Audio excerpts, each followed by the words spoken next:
script. I'm starting to feel about OKC the way I felt about Boston a year ago. They've got a level that I don't think anyone else has left. And quite frankly, they have all year long. They kind of just did last night what they've been doing all year long. Had a really excellent third quarter and second half. Julius Randle did not even get off the bench in the fourth quarter. This is who Julius Randle typically has been in spring basketball. He's had a really good playoffs, but not great last night. 118-103, and Oklahoma City takes a 2-0 lead on the Minnesota Timberwolves. They'll head back to, well, not head back. They'll head to Minnesota at the Target Center to take on, well, to go back home. Minnesota's going to try to protect their home court after OKC was able to get the first two games down in Oklahoma City.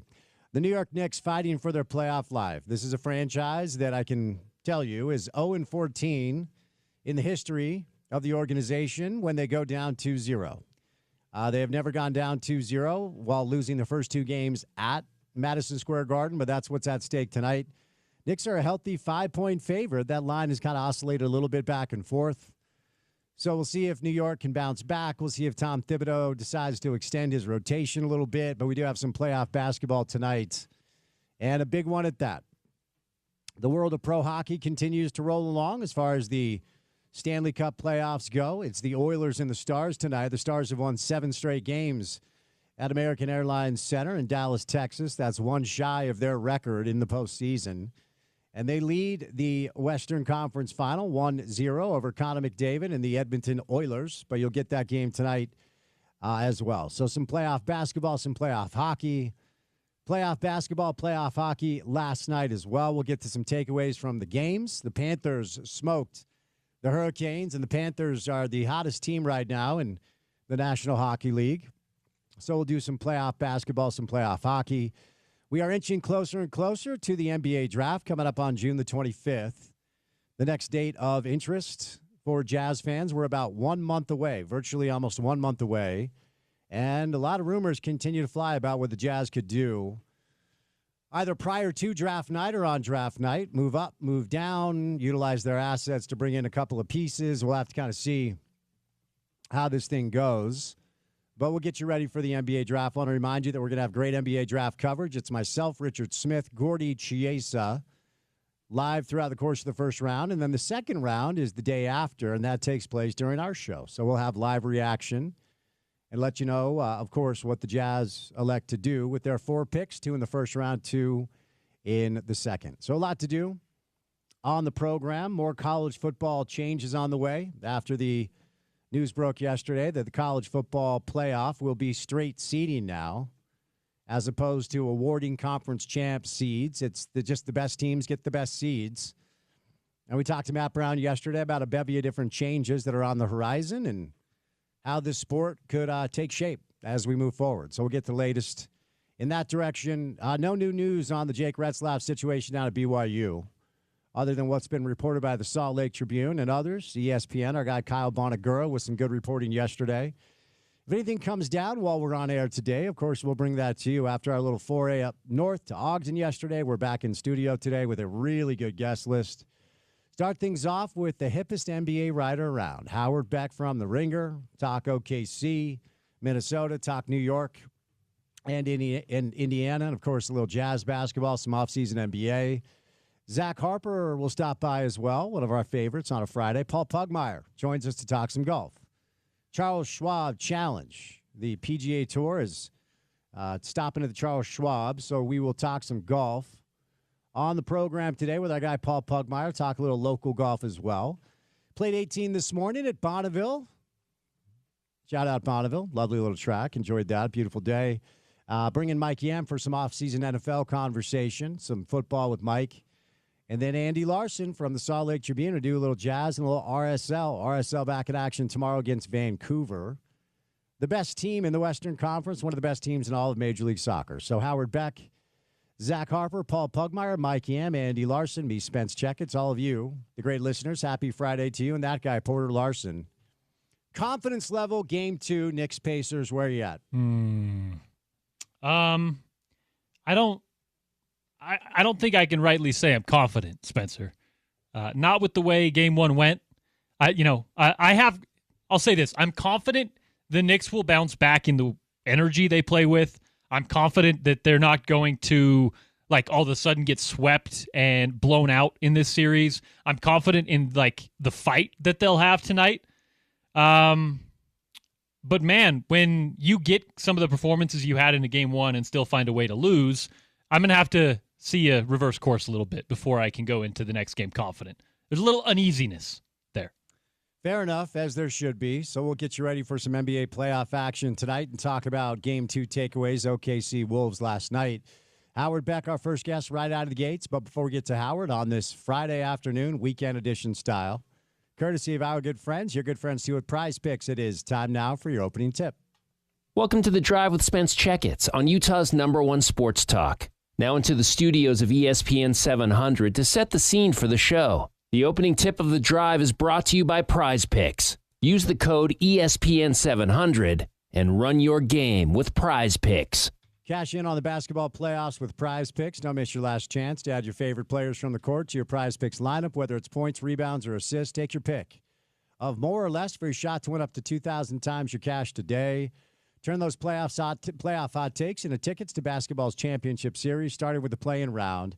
Every lineup you make on Prize Picks will enter you into the Take-Two ticket sweepstakes, which gets you and a +1 a VIP trip to the ship. Download the Prize Picks app today. Use the promo code ESPN700. And they're going to hook you up with $50 on the house when you play your first $5 lineup. You do not even have to win your $5 lineup. The $50 is on the house. So download the Prize Picks app today. Use the promo code ESPN700. They're going to hook you up with $50 when you play your first $5 lineup. Prize Picks, run your game all season long. All right, I'm going more on Tyrese Halliburton tonight, 20.5 points. I'm going more on Jalen Brunson, 29.5 points. I'm going to take, we'll go less tonight on Andrew Nembhard, 11.5 points.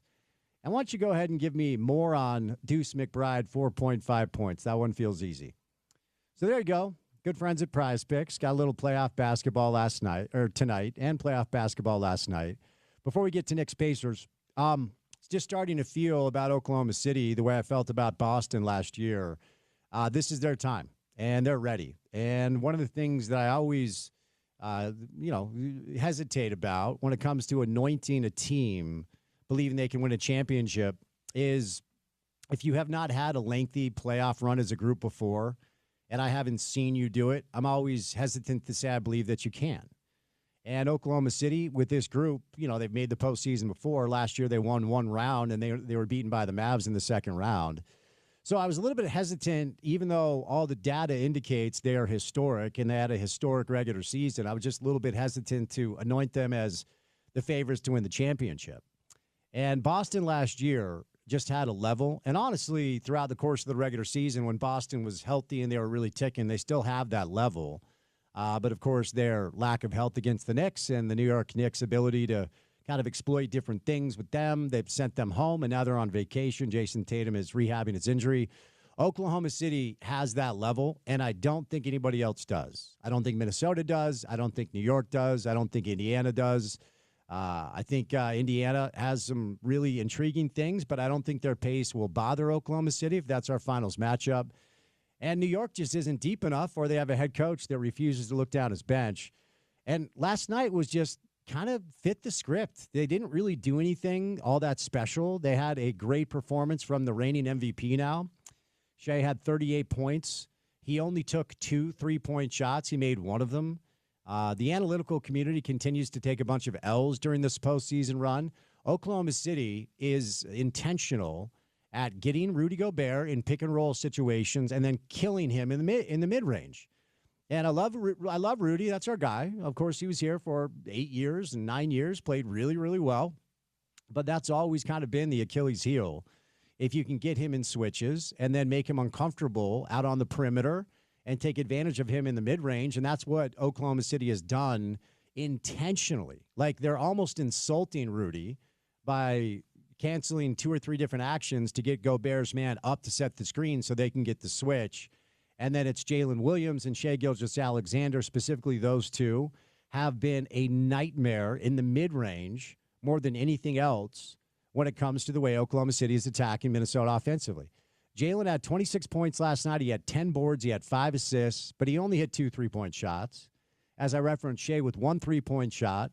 Back to the free throw line 15 times, and yes, that is a superpower, whether you like it or not. 12 of 21, 38 points, 8 assists, 3 steals. And after a pretty back-and-forth first half that felt like it could kind of go either way, Oklahoma City just curb-stomped Minnesota in the third quarter. And Julius Randle, welcome back, buddy. This is who he has been, historically speaking, in spring basketball. He's had a great playoffs. I'm not taking anything he has done away from him. 11 shots last night, only made 2. Did not play in the fourth quarter, had 4 turnovers. And ultimately, there's not a home for him if he's going to play the way he played last night. And if he is not going to be a viable number 2, it almost doesn't matter what Ant does. And Ant was more aggressive last night. Minnesota was a little bit better with their turnovers, but Oklahoma City, once again, was plus 22 off turnovers, and that's their superpower. Throughout the course of the season, they set an NBA record plus 21 per game off of turnovers. In the playoffs, it's over plus 25. And so Minnesota was better last night, but I just don't think it matters. I don't know that this is a sweep. I think Minnesota can go back to Target Center and get one. But this feels like a mountain that's insurmountable for Minnesota. And they've got a Conley problem because when they play Mike Conley, essentially OKC exploits him defensively. But when they sit Mike Conley, their offense does not run as smoothly as it does when Mike is on the floor. So, again, Oklahoma City is starting to remind me of the way I felt about the Boston Celtics last year. They just have a level that nobody left in the postseason has. And this is their time. I feel like they're ready. And if I had to pick today, I'm going to tell you that I think they're going to win the NBA championship. They're 6 wins away. All right, tonight, Madison Square Garden, 6 o'clock Mountain Time on TNT. Thank goodness. Does the Inside the NBA crew going to ESPN fix how horrible ESPN's every NBA coverage is? Like, does it just fix it? I don't know, man. ESPN's NBA coverage, outside of my guy Mike Breen, okay, shout out Mike Breen. Honestly, dude, it is embarrassing. It's atrocious. I like Legler. I like Doris. There's parts about some of the broadcasts that are good, but I like you. I don't think it really does because I think it's just personality based. It's just who you get, right? If you tune in and Stephen A. Smith is covering the Knicks, then it's going to be obnoxious and atrocious. If it's Reggie Miller assessing replays about Knicks and Pacers, it's going to be like there's give and take with every broadcast. I think. Right now, it really does depend on like the team you get, the tandem you get, and it's hard, especially as a Knicks fan, trying to decide because I think Stephen A. puts on like a poor representation of us, and then you have Reggie, who I think actually spends a lot of the game doing good breakdowns, but there are some of the times where then he's doing the thing with Tyrese at the end of the game. It's embarrassing. So luckily TNT has the coverage tonight. Real quick before we catch a break. Can Tom Thibodeau get 10 minutes out of Precious Achiuwa? Like, can we get 10 minutes out of Landry Shamet? Can you take DeLon Wright, former Ute, off ice? Like, ultimately what this will come down to is whether or not the Knicks have the gas at the end to get it done. I've gone back and watched the end of that game. Maybe I'm just a glutton for punishment, like 6 or 7 times. And credit Aaron Nesmith for going Ray Allen circa 1998. OG Anunoby stopped closing out, and he never stopped closing out. Josh Hart stopped closing out. He slipped twice. He allowed a backdoor cut where he was flat-footed. Jalen Brunson had 2 horrific, atrocious turnovers down the stretch that he never does. Karl Anthony Towns is limping up and down the court during overtime. So I'm not taking anything away from the Pacers, and I understand Tom Thibodeau is who he is. But you've got to extend your bench. You have to find another 4 or 5 minutes for OG. You have to find a couple of minutes for Hart. You have to find a couple of minutes for Jalen. And you've got to make sure Cat is fresh down the stretch. Cat, sneaky, is like your secret weapon here. Indiana does not have size, but they have depth. New York has size, but they don't have depth. So can you get 10 minutes out of Precious Achiuwa? Can you get 8 minutes out of Landry Shamet? Can you be smarter with your challenges and save them for later in the game like Rick Carlisle did? And can you stagger your timeouts to rest your guys? Tom, we know what your MO is, and you've never coached in the finals as a head coach, and a lot of people believe the reason is you run your players ragged. And while I've said for years, and Frank Isola has been on this for a long time, there is no hard data that backs up the assertion that players get hurt if they play for Tom Thibodeau. All players get hurt no matter who they play for.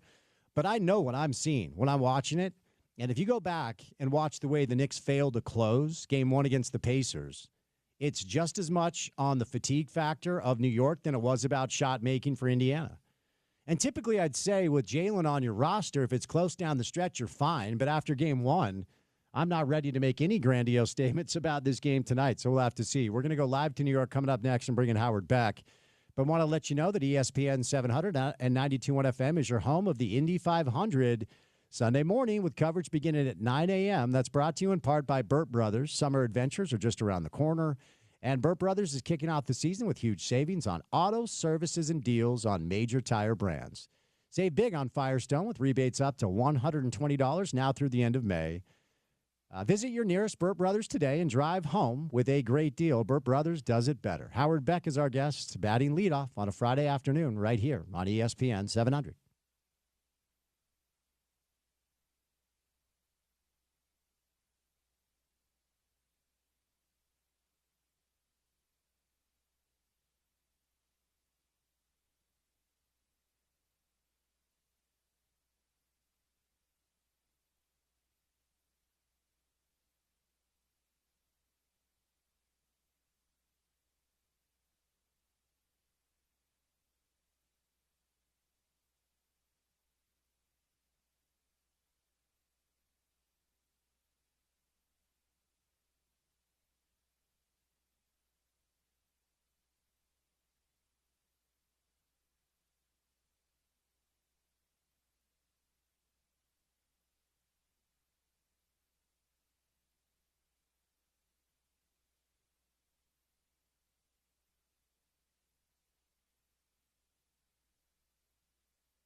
Are you superstitious at all? I don't know that I know this about you. Are you superstitious? Are you a little stitious on a scale of 1 to 10? I might be a little stitious, but I'm not superstitious.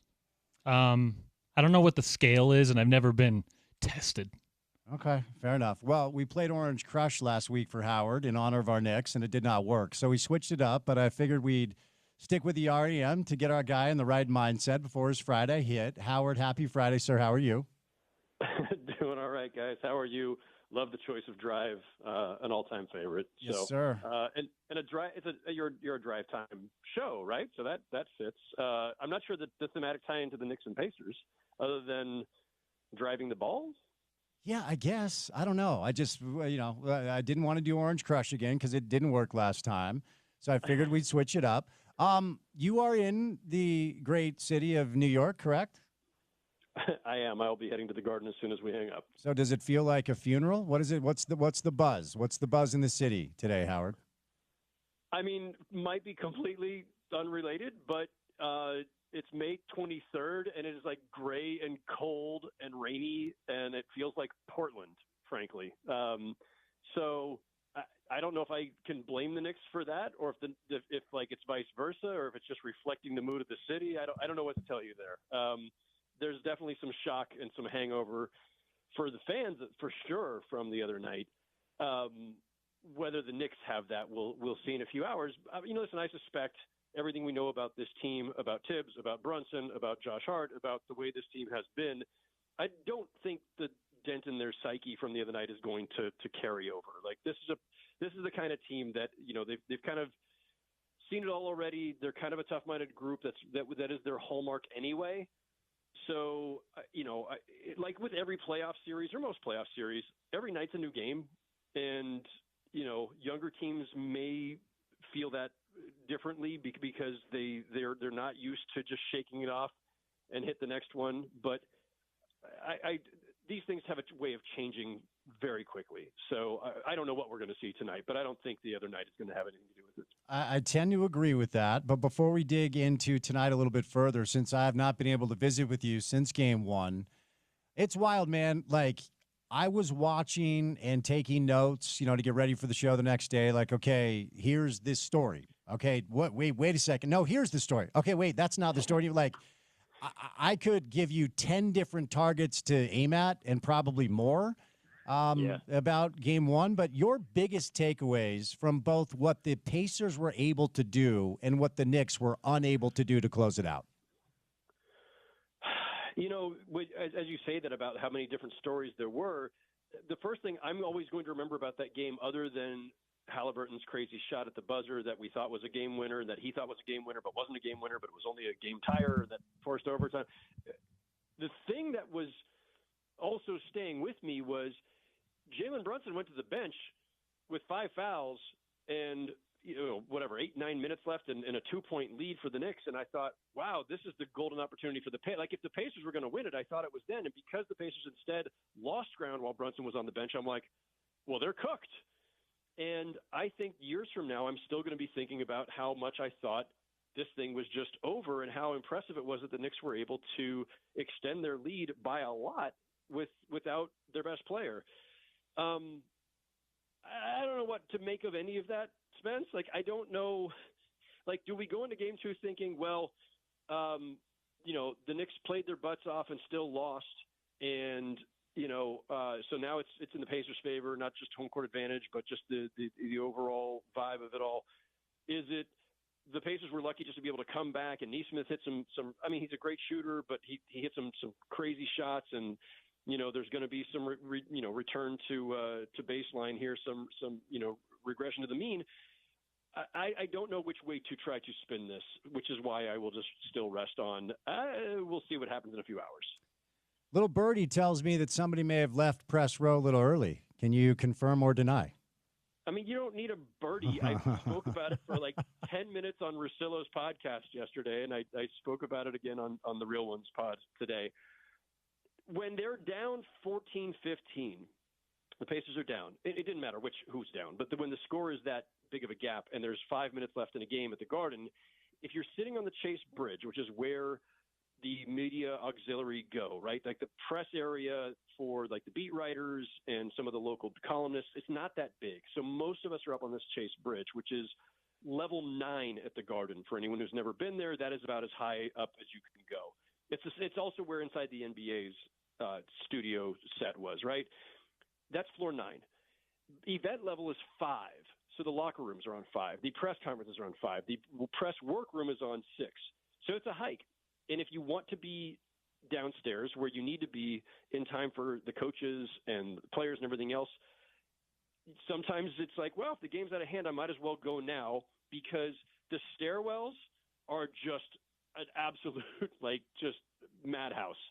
Especially if the Knicks have won, which it looked like they were going to do, because it's just this moving party. And it's really raucous, and it's fine if you're a fan, but if you're a reporter trying to get down to the press room or the locker rooms to get your job done, it's kind of hard to navigate. So, yeah, I was not the only one who left. I got to the press room. Rachel Nichols was there. Chris Mannix was there. Some of my Ringer colleagues were there. Like, a lot of us were in the press room watching those final minutes of regulation thinking the Knicks are going to finish this off. And we were all just, of course, flabbergasted. And then some people actually rushed back up to the Chase Bridge. I did not. I waited it out. So, yeah, that happened. That was a thing. I did not realize that it struck such a chord. I was mostly just giving you guff. I mean, I think I went to 10 Jazz games this year, and I think I left at halftime of every single one. So I'm not one to talk. And I'm very playoff game is different. For sure. And I'm also very aware of the complicated space you have to traverse to the Garden. But Zach Lowe couldn't run you guys over enough fast enough with Mannix and Nichols. Like, that was the first thing he talked about. He took the victory lap that he was the only one left on press row and called all y'all out by name.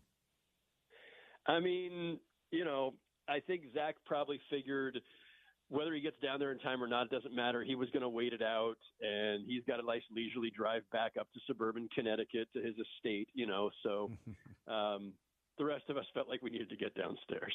One more thing on Game 1, Howard, because I'm wondering if at any point now, as somebody who has been cheering for this franchise since I was 10 years old, it is ingrained in me not to believe the game is ever over. And it's ingrained in me to believe that if something could go wrong, it probably will. So at no point was I like, all right, that's it. But when Jalen hit his step back 3 and it's 119-105 with 2:51, I just said there's not enough time. Like, no part of me was like, all right, that's it, because I figured if something zany could happen, it might. But I just thought, like, the Pacers simply will run out of time, because I didn't think Aaron Nesmith was going to go Ray Allen circa 1998. Was there any point in the game where you're like, yep, that's it, Knicks won, it's over? Yeah, multiple times, including when I left my seat to go down to the press room. I did not see this happening, but who could have predicted, Nesmith just, turning into a flamethrower and, the Knicks, gagging it at the worst moments too. I mean, Anunoby and Towns each missing a free throw. Like, a lot of things had to happen, as is often the case in a dramatic NBA comeback, right? So it's all of it. I have not rewatched all of that sequence, but I mean, I there's so many I think unlikely twists and turns in there, and especially given how much of a clutch team the Knicks are, you absolutely do not expect this. But one of the things I said before the series started was, given what the Knicks have done and what Jalen Brunson has done, he is the clutch player of the year and all that. If it's ever close in this series, the Pacers could be cooked, because the Brunson's going to always bring it home. But as soon as I thought that earlier in the week, as I was getting all my thoughts down, I thought, wait, Tyrese Halliburton has hit a bunch of huge clutch shots in his career already. The Pacers have wiped out massive leads to win on the road. You don't want it close against them either. Like, this is like, they're truly, both of these teams are built to weather this. And so it sort of becomes a coin flip as to who can prevail in the end. But even all that said, all this comes down to Tyrese Halliburton driving into the lane, turning around, making a U-turn, going back out to the arc, hitting a shot with his toe on the line, giving the choke sign, going into overtime, and then having to still go, oh, whoops, choke sign too early. Guess we better finish this off in overtime now, and still having to then execute then. It's just so many different things. That's what makes this, that game, apologies to you and all the rest of the Knicks fans, but that game is going to go down as an all-time incredible game. We're going to be talking about this years and decades from now, just like we talk about, Reggie Miller's 8 points in 9 seconds, or Derek Fisher's .4 that I was there for all the years ago. Like, this is a playoff classic instantly. And wherever the series ends, like the Knicks could win the series, we will still be talking about Tyrese Halliburton in that moment. I'll be honest, I couldn't sleep. Like, I kept going over the final few possessions, and I did go back and watch Howard. And ultimately, as much credit as the Pacers deserve, and Neesmith and Halliburton and Rick Carlisle's a hell of a coach, OG Anunoby stopped closing out. Josh Hart slipped twice. Josh Hart was caught on a backdoor cut with his feet firmly planted on the floor. Jalen with a couple of bad turnovers down the stretch. Cat misses a free throw. OG misses a free throw. Credit the Pacers. The Knicks were gassed. So as we move over to tonight, here's my first question. Can Tom Thibodeau get 10 minutes out of Precious Achiuwa? Can he get 8 minutes out of Landry Shamet? I know his deal, right? But they were gassed. Cat was limping up and down the floor at the end. And again, OG never fails to close out, and he did on multiple occasions. So I get, like, this is who Tom is. It's who he's always been. I understand that.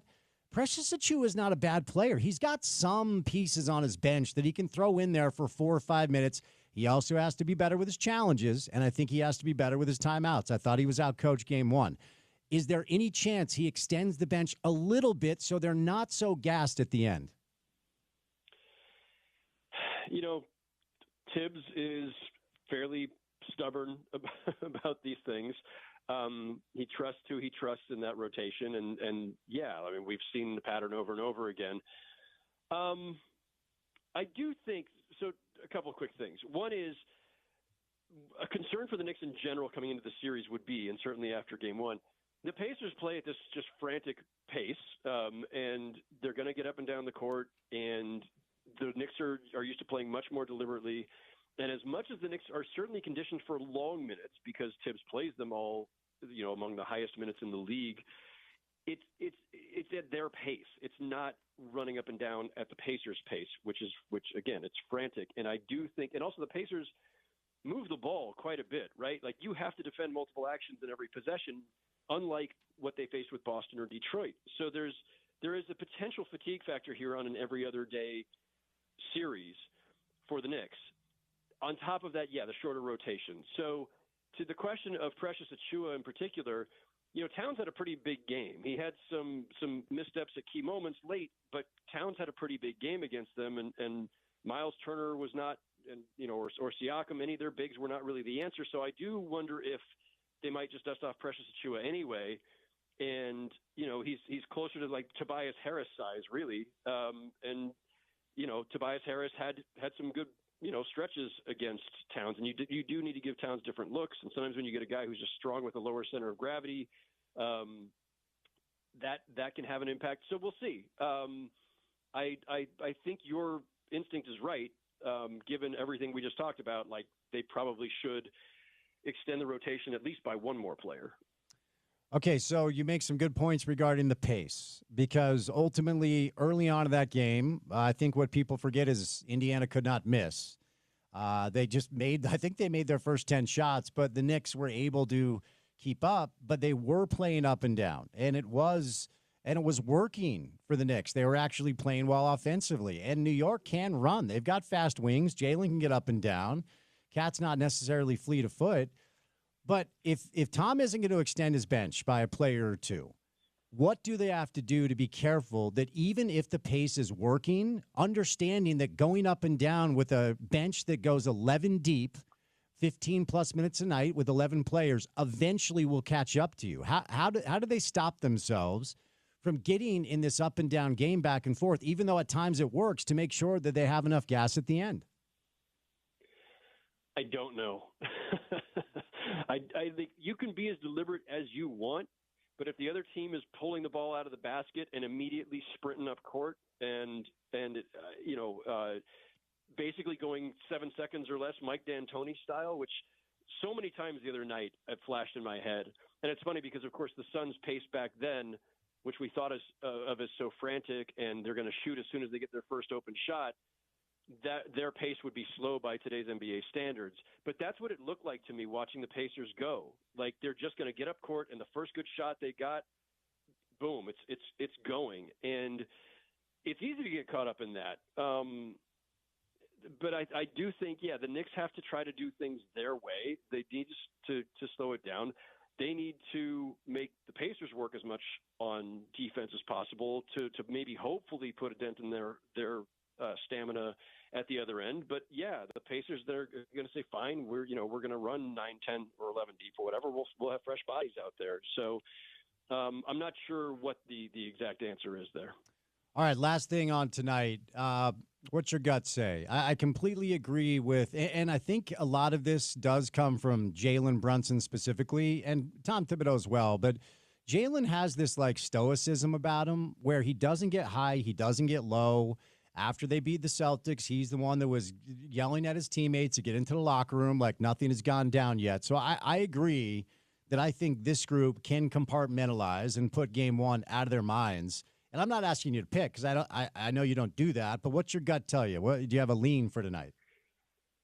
Yeah, I mean, I reflexively, go with the home team, especially if they just lost a game, right? Like, the Knicks going down 0-2, which would stun me. But that said, when the Knicks stole game one from Boston, I thought, oh yeah, of course Boston's going to win game two. Oops.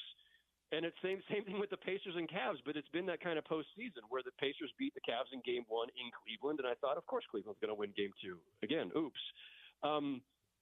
For your sake, I hope I'm right this time, but yeah, I absolutely expect the Knicks to win.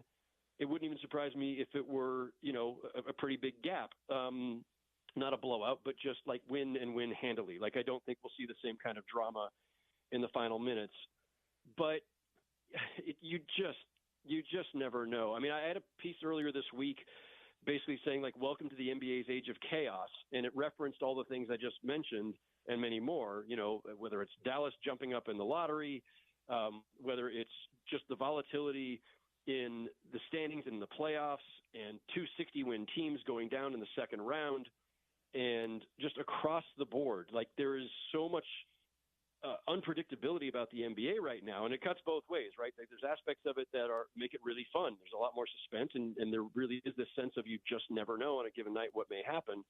The flip side of it is being a 60-win team guarantees you nothing, and that could be pretty frustrating for those teams and their fans. And it does just feel like it's harder to wrap our heads around, any of it. But this is where we are. This is, like I say, not just the age of parody, but it's the age of chaos. It is. All right, moving out this way, before we get to the nuts and bolts of the Western Conference Finals, your reaction to Shea being awarded MVP and any inside information as to why we all had to wait for so long for that announcement. It's weird how everybody latched onto that. I don't think this is all that much later than usual. I haven't looked up the dates. Maybe you have. The MVP always comes after all the other major awards. The only thing that's still left right now is we had the all defensive teams yesterday. We'll have all NBA tonight, and then we'll be done. But MVP always comes after all the other big awards, aside from the two I just mentioned. And could they have done it during Denver OKC? So all I can tell you is this: there's a bunch of different factors, right? They announce the way things go these days. They announce all the awards. The major awards on TNT. So it's got to be on a Turner night in the playoffs, and Turner and ESPN divide up all these games. So that's one consideration. Another consideration is, as I understand it, the league does not like doing major awards, in the second week of a series. I think because it could become awkward. Like, you're not going to be to give Shea the MVP before Game 7 against the Nuggets. That would have been, a little uncomfortable. And I don't know that they had a window the first week of that series. So they're weighing a bunch of stuff and trying to figure out when to thread the needle. It's difficult. I don't think there was any plan to do it this way. It's just kind of the way it unfolded. So I'm starting to feel about OKC the way I felt about Boston a year ago. I just think they have a level that nobody else does. I was hesitant to just anoint them, even though the numbers and data probably says we should have been maybe quicker to do that. If you have not had a deep playoff run as a group together, I'm always a little bit skeptical. I don't know that it's a sweep, but I don't think Minnesota really has much of a prayer here. And I think if you're OKC, you got to feel pretty good about your chances of not just going to the finals, but winning the whole thing. I mean, I feel like they're ready, Howard. What are your thoughts? They definitely look ready. There's no question. Last night's game was pretty darn convincing, and I thought this was going to be a much closer series. It still could. It shifts to Minnesota. We'll see what happens. But teams that are up 2-0 in a best-of-7 series in the NBA win the series 92% of the time. So, including 6-0 in this postseason. So, chances are this thing is over, but we'll see how it plays out. The fact is, Oklahoma is everything that we've been praising them for since last summer when we were talking about them as being favorites, which is they're young, they're deep, they're super talented, and they play incredible defense. Like the Timberwolves, it looks like there's just no time or space for them to get anything done offensively. You dribble one time too many, it's being poked away. You turn your back on your defender for 2 seconds, and there's a hand there. And it's you want to then rely on more passing and ball movement, right? But like the second you throw one slightly off target pass, someone's leaping into the passing lane, is stealing it and running off for a fast break. So I don't know what you do about that. And the fact is, Anthony Edwards does not have – he's got good help around him in the sense of like he's got shooters, and Julius Randle can do a lot with the ball in his hands. But as a Knicks fan that Julius Randle kind of comes and goes, and he has suddenly disappeared again. And there's just not a second threat to keep the Thunder honest for Anthony Edwards' benefit. So I'm not expecting some great comeback at this stage by the Timberwolves. And, I guess we'll all be setting up camp in Oklahoma soon. Oh, look at the excitement in Howard's voice. Maybe you can get a Oklahoma City, Indianapolis finals. I'm sure you'd love that, yeah? I made the crack earlier today on the real ones with apologies to Oklahoma, but because Logan Murdoch, my co-host, was saying something about parade in Oklahoma. I'm like, yeah, it's going to last like 2 minutes, and everybody's got to turn around and go back again, or they'll just be out in the field. But yeah, it's bad, right? I think that's where we're going. Not my favorite place on the NBA map, but they're an amazing team. They've done a fantastic job, and I do not expect that anybody who comes out of the East is going to beat them either. So, and then we can all start having premature discussions about whether or not they'll be a dynasty. Well, when the Jazz are in the finals in 2047, can't wait to have you out here in Salt Lake, Howard. So we'll set you loose. I know you got some traffic to fight. Enjoy the game tonight, and stay to the end, will you? I will try. Thank you. Appreciate it, Spence. Howard Beck from The Ringer, one of our favorites. He's really not on Twitter much anymore, but you can find the link to his work on his Twitter page. At Howard Beck is where you find him, and he's also on Blue Sky as well. Appreciate Howard's time. He's brought to you today by our friends at IFA Country Stores. When the seasons change, if you're like any good coach, you'll put together your game plan for a healthy green lawn. And you'll turn to the experts at IFA. Check out their 4+ lawn care program, everything you need to make your yard a hit. It's the ultimate lawn owner power move at IFA and IFA.coop. We're going to bring in Zach Harper coming up on the other side right here on ESPN 700, 92.1 FM. We are proud to be part of Utah's ESPN radio network.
I was waiting to learn a term that describes the way Zach pretends like he likes Pitbull, and Tyrese Halliburton dropped it. It's aura farming.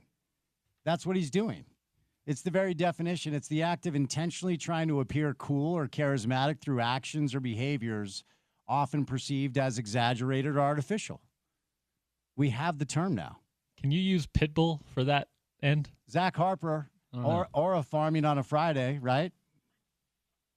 I wouldn't say, I don't think I'm trying to look cool. I just enjoy the music. Whether you think that makes me look cool or not seems to be a projection of your own thoughts on what Pitbull is. So I think we just cracked the case. Don't get psychological on me on a Friday. We don't need to go 2 levels deep. Had you ever heard the term aura farming before Halliburton dropped it? Because it was new to me. Okay. And I really hope I never hear it again. That sounded real dumb. It did. All right. While we're in the space, I don't know which target you want to aim at game 1. There are so many different directions we could go.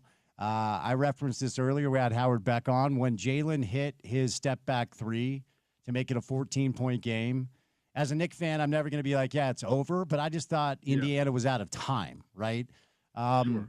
At what point of that game, if at all, were you like, all right, that's it. There's no way the Knicks can lose this? So I'll tell you actually my experience of the game. I mistimed when I thought that game was going to be over, like an idiot. So I actually planned to go to dinner with somebody at 7:30. They were late by a few minutes, so I'm just sitting outside a sushi restaurant watching on my phone. I had to stop looking at the game with 34 seconds left. So it's a 5-point game. They're in that replay review, or with 34 seconds left in the fourth quarter. So they're in that review on the OG foul. They're up, 5 at that point or whatever it was, 34 seconds left. I'm like, well, I know the Pacers can do this, but whatever. 3 hours later, I checked my phone. And I'm like, wait a second, Pacers won? I didn't know. Oh, my gosh. I checked my phone. I had 140 text messages or something like that. It was chaos in my phone. I had no idea. But what's funny is up until that point when I silenced my phone, we had this live blog going on The Athletic, and when it was 118-102 with 7-something left, James Edwards III does a great job covering the Knicks for us. Maybe Cat had hit a shot or someone had hit a shot, and he's like, that's going to do it. And Eric Name, who does a great job covering the Bucks for us, is in there and goes, guys, let's not count this Pacers team out. I've seen it too many times.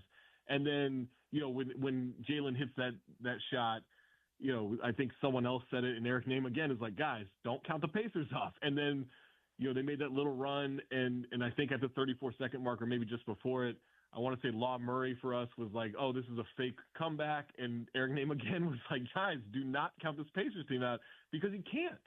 They've done it 3 times in this postseason. They just snapped a 970-game losing streak of teams down 14 or more with 250 left, which is a weird stat, but somebody looked it up, so we should say it. It is a weird stat. But, there's so many things about it that were wild, historic. It was a comedy of errors. It was a perfect storm for Indianapolis. And as much as it was about crazy shot making, Zach, I don't know if you had a chance to go back and watch the end at all, but it was simply that this team was out of gas. OG stopped closing, which he never does. Josh Hart slipped twice, and then there was a backdoor cut where he's flat-footed. Jalen with multiple odd turnovers down the stretch. Cat was limping up and down. Oh, Cat has a New York accent now. I don't know if you know. I don't know if you're aware of that. I'm sure that'll last. Okay. Yeah, I sent you a tweet. I don't know if you checked that out. But the fact of the matter is this, Zach. Yeah, I've been listening to him interviewed since he was 18. Never had a New York accent until now. But look, Tom Thibodeau's a hell of a coach, all right? But at some point, here's my question to you. Can you get 10 minutes out of Precious Achiuwa? Can you get 8 minutes? If you're going to play your boy campaign, Precious Achiuwa can give you 10 minutes and Landry Shamet can give you 8. I know he probably won't, but what do they have to do? If he will not extend his rotation, then they can't get in a track meet. They have to do something tonight to make sure their best players don't look gassed at the end. You can't run with these guys. That's first and foremost. I know they played well. I know the Knicks played well, and if you don't have that overtime period and they don't give up that that last shot or whatever, it all looks great, right? All right, you survived it and you win and everything, but the process of it is like you can't run with the Pacers. And the thing is, like, Cat's a pretty methodical scorer. Jalen Brunson's definitely a methodical scorer. OG Anunoby's a methodical scorer. They should be slowing it down offensively. They should be trying to, like, you're not going to slow Indiana down offensively, but you can slow the game down yourself on your end of the floor. And so I just think it's a mistake to allow both both offenses to be a quick pace. I'm with you. And what's funny about this is I kind of feel like before game one, we had all the backlash to 15 years of backlash against, I thought Tom Thibodeau's running guys, playing too many minutes. I thought that was supposed to prevent that. Like, we got all this stuff kind of saying that that's no longer a thing. And then, game one, they run out of gas. Maybe we shouldn't just do that. Maybe we shouldn't dismiss 15 years of something just because they won another game and got to the conference finals. Like, I'm with you. Like if Cam Payne is on the court, Precious can't be worse than Cam Payne. I've seen Precious Achiuwa play. Like, I get it if you're not a Precious Achiuwa guy, but like he can give you 6 minutes, 5. He can't give you 3 somewhere in the second quarter, 3 somewhere in the beginning of the fourth quarter. It's all you need. I mean, look, I get sticking to the plan, and I get sticking to what brought you here. But in the fourth quarter against the Celtics, it was 110-76 with 5 minutes left, and Jalen Brunson is fighting over pick set by Xavier Tillman. And it's like, what are we doing? Yeah. I mean, DeLon Wright, I don't know, man. I actually thought one of my biggest takeaways from game one, and I didn't hear a ton of people dig into this, I thought Tom was outcoached. He used his challenges way too early. He didn't stagger his timeouts. Carlisle had 2 challenges that he used late with 2 big plays. Yep. I think Tom Thibodeau has some adjusting to do as well if they want to get out of this series. Or you can just be stubborn and probably lose your job at the end of the year. I mean, because I think that's where we're headed if he refuses to adjust a little bit. Yeah, I thought if they got to the conference finals, his job was safe, but if you lose to the Pacers, I don't know if that's true. And that's not a shot. That's not me taking a shot at the Pacers. I just don't know if James Dolan's going to feel that way, right? Like, that's the person you have to kind of convince. And historically, not the most rational guy. Not the clearest thinker there. You don't think? I don't think there's any shame in getting outcoached by Rick Carlisle, but the way he got outcoached, I'm with you. Like, I think that's bad. I do not know what is this obsession in this postseason with some of these coaches using challenges early on the most mundane plays. Carlisle played it right. He had his like you said, he had challenges late for plays that mattered, not some dumb challenge in the first half that really doesn't, unless it's a guy picking up a third foul, like a star picking up a third foul, I don't think I would ever challenge in the first half. I don't get it. I don't understand that. And Tom Thibodeau is one of those coaches that will do it, and he just he can't be so stubborn. I know it got them there, and I know they're so conditioned now and they're ready for these big minutes and everything. Not really. They're a good team, and they are well coached to a degree, and they know their identity, but you do have to be adaptable. You're not so good that you have to force everybody to adapt to you. Right, and there were 2 occasions, one from Halliburton and the other from Turner in the first half.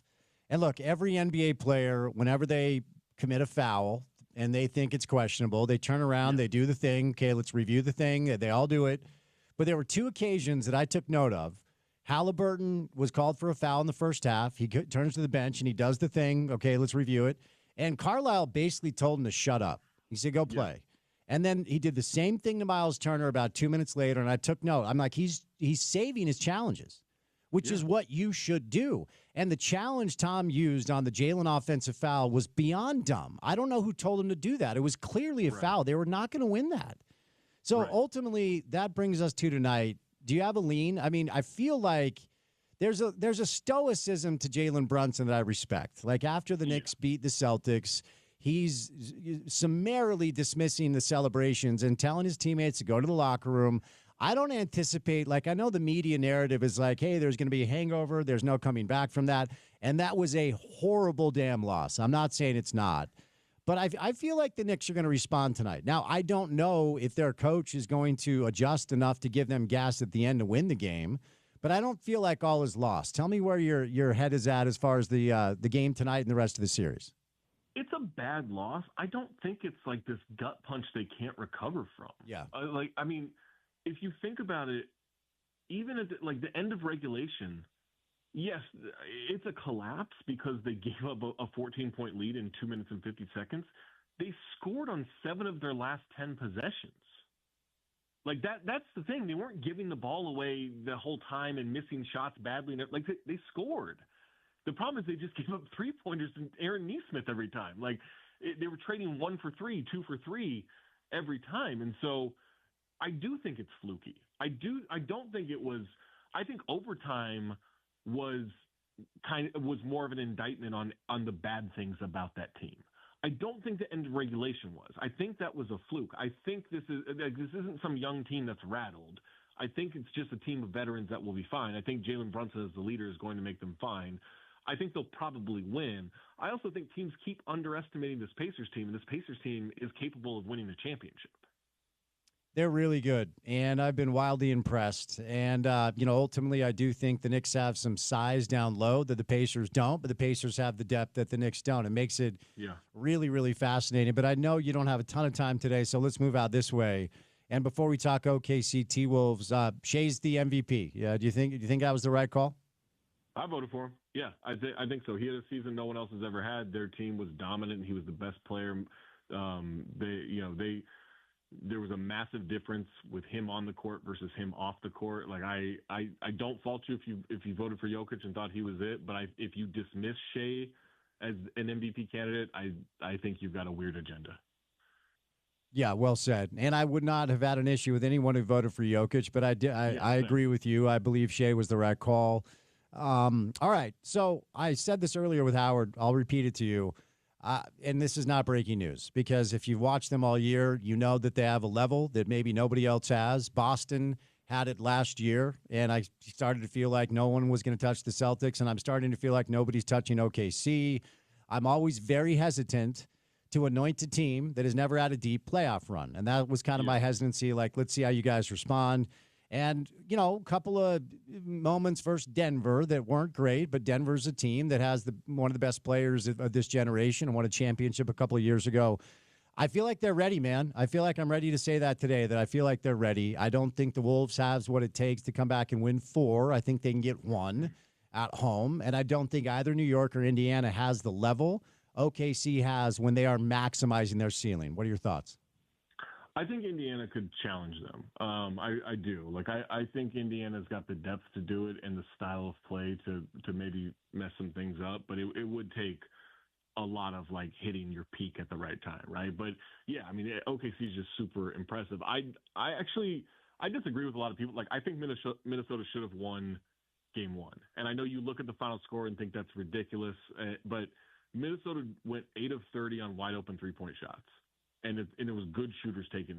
It's not like it was a bunch of bums getting these open corner shots because it was being funneled there. Like DiVincenzo, Alexander Walker, Naz Reid, Mike Conley, these were 40% wide open shooters who were missing wide open shots. And they should have been up 15, 18 points in the first at halftime. They were up 4. And OKC is the best third quarter team in basketball, and they're going to make that run. It's different when you have the 15, 18-point cushion versus the 4-point cushion. I just think that's different. Also, this was a 10-point game with 4 minutes left in a game where they missed so many open threes. So I actually think Minnesota probably should have won that game. Game 2, you see the cracks there, right? You see the frustration of Minnesota, and it's really starting to get to them, the disparity in how the game's being officiated. And I'm not even saying this is they're losing because of refs. They even if it's not the case, they feel it is, and they're letting it get to them. They are whining through this stuff. They're letting the frustration, instead of just playing and being physical and just playing their way, they're in this in-between zone because of it defensively. And I do think OKC gets away with more contact defensively than what Minnesota is. okay, you got to adjust then. Like you just got to figure it out. You can't just throw your hands up and start pushing and pouting and everything. Like you gotta figure it out. And so, like they're struggling a little bit mentally. I think things will change at home. It really wouldn't shock me if it was 2-2 going back to OKC. But OKC is going to win the series. But I don't think Minnesota's going to shoot this poorly the whole time. I mean, they're generating good looks. They cut down on the turnovers. The problem is when they force turnovers, they're dead ball turnovers. When the OKC forces turnovers, they're all live ball turnovers. Like there is this disparity there, and we always talk about a team getting hot offensively. OKC gets hot defensively. They go on these like runs defensively that are just crazy impressive. Yeah, they do. And when they dial it up a notch with that length and that size, it just feels like Minnesota's up against it. And last thing before I set you loose, I mean, I said this to a lot of my friends last year watching the Knicks in the playoffs. Like, what do you think? I'm like, well, what do you think about Julius Randle as your second option offensively? And look, I'm not taking anything away from what he's done so far, but last night I was like, yeah, that's kind of who he's been, spring basketball. They need more from him, Zach, if they're going to get back in this. Yeah, I said this in a video for today where, he was great for 2 months. He played the best basketball of his career for the last 2 months. Yeah, he did. And then he turned into a pumpkin. Yep. In game 2. And I said, this is our bad. You don't talk about a perfect game during a perfect game, right? You don't address it. Like, that's what happened. Like, everyone started to be like, oh, Julius Randle, he's really good. And now it feels like it's ruined. And yeah, maybe good because that player option's coming up instead of needing a new contract. But yeah, like Julius Randle, maybe he gets back to it. I still think he's definitely better than what he was last night. But they need him to be perfect. They need Ant to be perfect, and they need to hit these outside shots to have a chance to win these games. And then even then, like you were talking about, like OKC may just have a gear and hit that gear every game that no one else can touch. Yeah, yep. We'll see what happens, though, man. Enjoy the game tonight. Appreciate the time. Have a good long weekend, okay? All right, buddy. Thank you. All right, Zach Harper from The Athletic at Talk Hoops on Twitter is where you find his work. A bunch of different pods, a bunch of different videos for The Athletic, and writes their weekly power rankings. He is a voter for NBA awards as well. Appreciate Zach's time on this Friday afternoon. He's brought to you today by our friends at X-Clear. Allergy season is here. If it's hitting you hard, X-Clear's got your back. X-Clear is a nasal spray powered by xylitol, a natural ingredient that flushes out allergens and hydrates your nose. X-Clear helps rinse out pollen, dust, mold, and airborne irritants. It's not just saline. Xylitol helps keep your nose cleaner and healthier. Great for spring allergies, pet dander, or anytime your nose feels stuffy or dry. I've started using it, and honestly, it's a game changer. Available at xclear.com, Amazon, and your local grocery or drugstore. X-Clear is doctor recommended and safe for kids, too. If you're tired of pharma products to knock you out, X-Clear is a natural way to breathe easy. So Knicks Pacers, game 2 tonight, Madison Square Garden. Then, obviously, the Western Conference Finals resumes tomorrow. They're going to head up to Minneapolis to see if Minnesota can get back in this. And, yeah, Porter, you know this. I mean, one of the fun things about when the Knicks are in the playoffs is I reconnect with a lot of kids I grew up with, a lot of friends of mine from junior high and high school. And last year when the Knicks were kind of playing better and it looked like they were going to be a playoff team that maybe could do something, they would all ask me, like, so what do you think about their chances of, I don't know, maybe winning the East or going to the Eastern Conference Finals? And the calculation for the Knicks for a couple of years was like, if Jalen's your best player, what do you make of Julius Randle being your number 2 option? And I want to be clear. I think Zach made a good point. For about a month and a half, even I was like, wow, wait, he's playing basketball in the spring in a much more efficient, engaged way on both sides of the floor. He was guarding. He's a big physical kid. He was an all-star in L.A. I mean, he's not a bad player. But I think the issue with Minnesota is that if Ant isn't necessarily making miracles happen and Julius isn't going to be engaged, like Jaden McDaniels is a good player. Can you rely on him to be a number 2? Dante DiVincenzo off the bench. He has not shot well all playoff long. I think Nickeil Alexander-Walker's giving him great minutes, but the number 2 option for them has to be Julius Randle offensively. And if that's the calculation, and if you've watched Julius Randle play spring basketball enough, you kind of know at some point he's going to come back down to earth, and we saw it last night. Well, the problem with Julius Randle is I've always liked what he brings as a player in certain forms, but he is one of those kind of archetypes that is matchup dependent, right?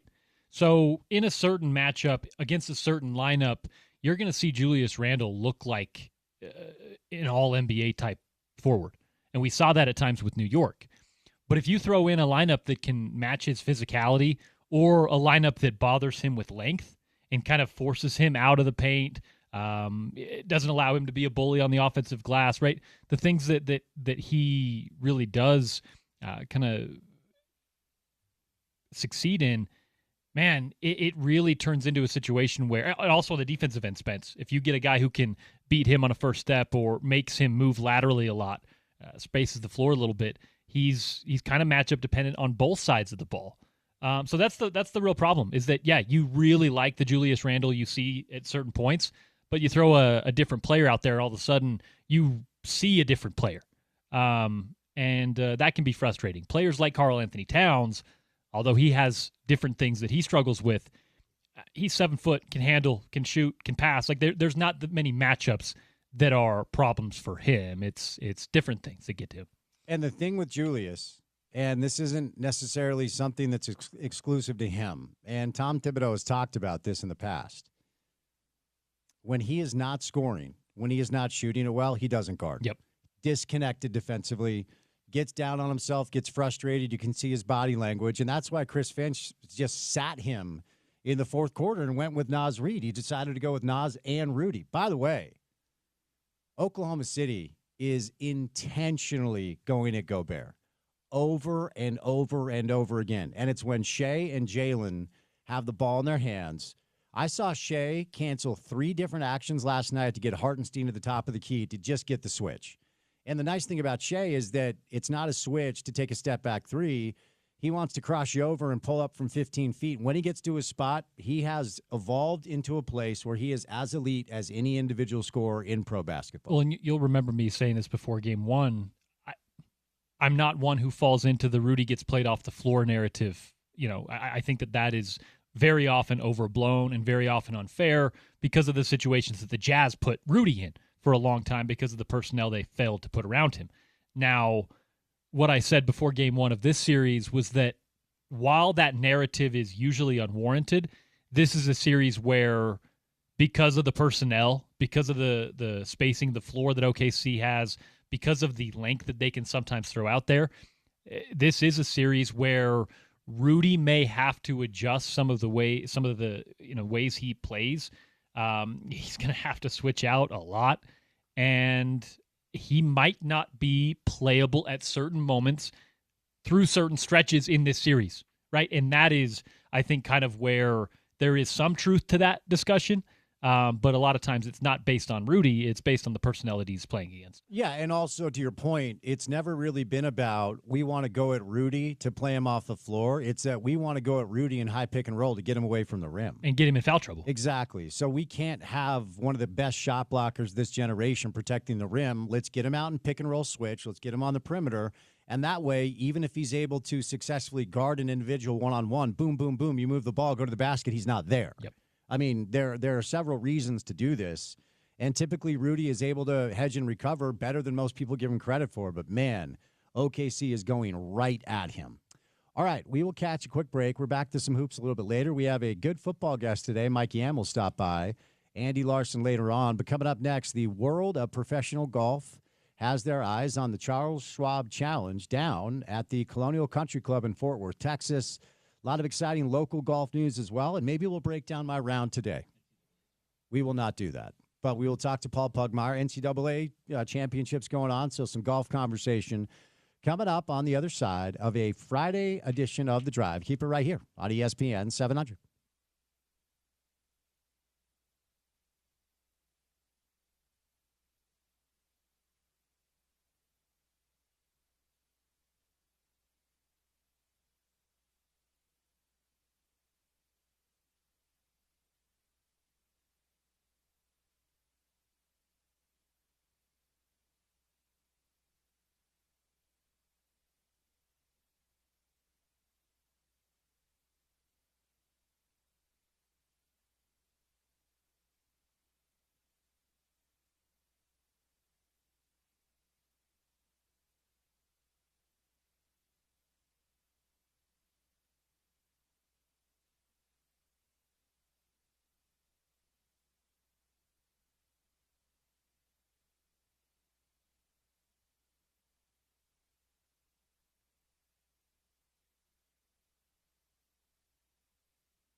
We got Mike Yam from the NFL Network stopping by to talk some offseason NFL. Grown men will be allowed to push other grown men in the tush. Once again, coming up for this NFL season, it's been a massive storyline. So thank goodness we have some clarity on that. Andy Larson, Salt Lake Tribune. But time now to talk a little golf. Charles Schwab Challenge going on in the world of the PGA Tour. Colonial Country Club, a lot of fun local golf storylines, including me having a good front nine at Bonneville and a horrible back nine today. Paul Pugmire, I think that's where we lead, right? My round, we should break it down hole by hole. Let's do it. And let's see if there's anybody on the golf course pushing each other in the tush. Well played, sir. We will not break down my round from today, but I will ask you for a slight tip. Do you mind if I do that? Please. I've developed this odd tendency of coming over the top and pulling everything because I'm trying to fix my slice. How do I stop from coming over the top on my golf swing? There are some drills you can do that involve just placing some items out in front of the ball, out on the range, and swinging the club to the right of them. Put a stick in the ground, an alignment rod in the ground in front of you, and try to start the ball to the right of the stick when it initially starts flying off your club. That will make you less focused on your swing, let your natural athleticism take over. If you're looking at where do I want the ball to go, focus on where you're starting the ball, and that will bring the club into the path it needs to be. I always so much appreciate the fact that you claim I'm this natural athlete that needs to just lean into my athleticism when I play golf. It means a lot, Paul, so thank you. Hey, one of us played for Rick Majerus and the rest of us didn't. I think it's real. Well, that's not entirely okay, a few months, but, whatever. Okay, one more tip. Okay. How do I sink every single putt within 12 feet? You don't. Okay. Putting is hard, and not every good putt goes in and not every bad putt stays out. I would focus on making sure that your next putt is a tap in, no stress, something you don't have to mark.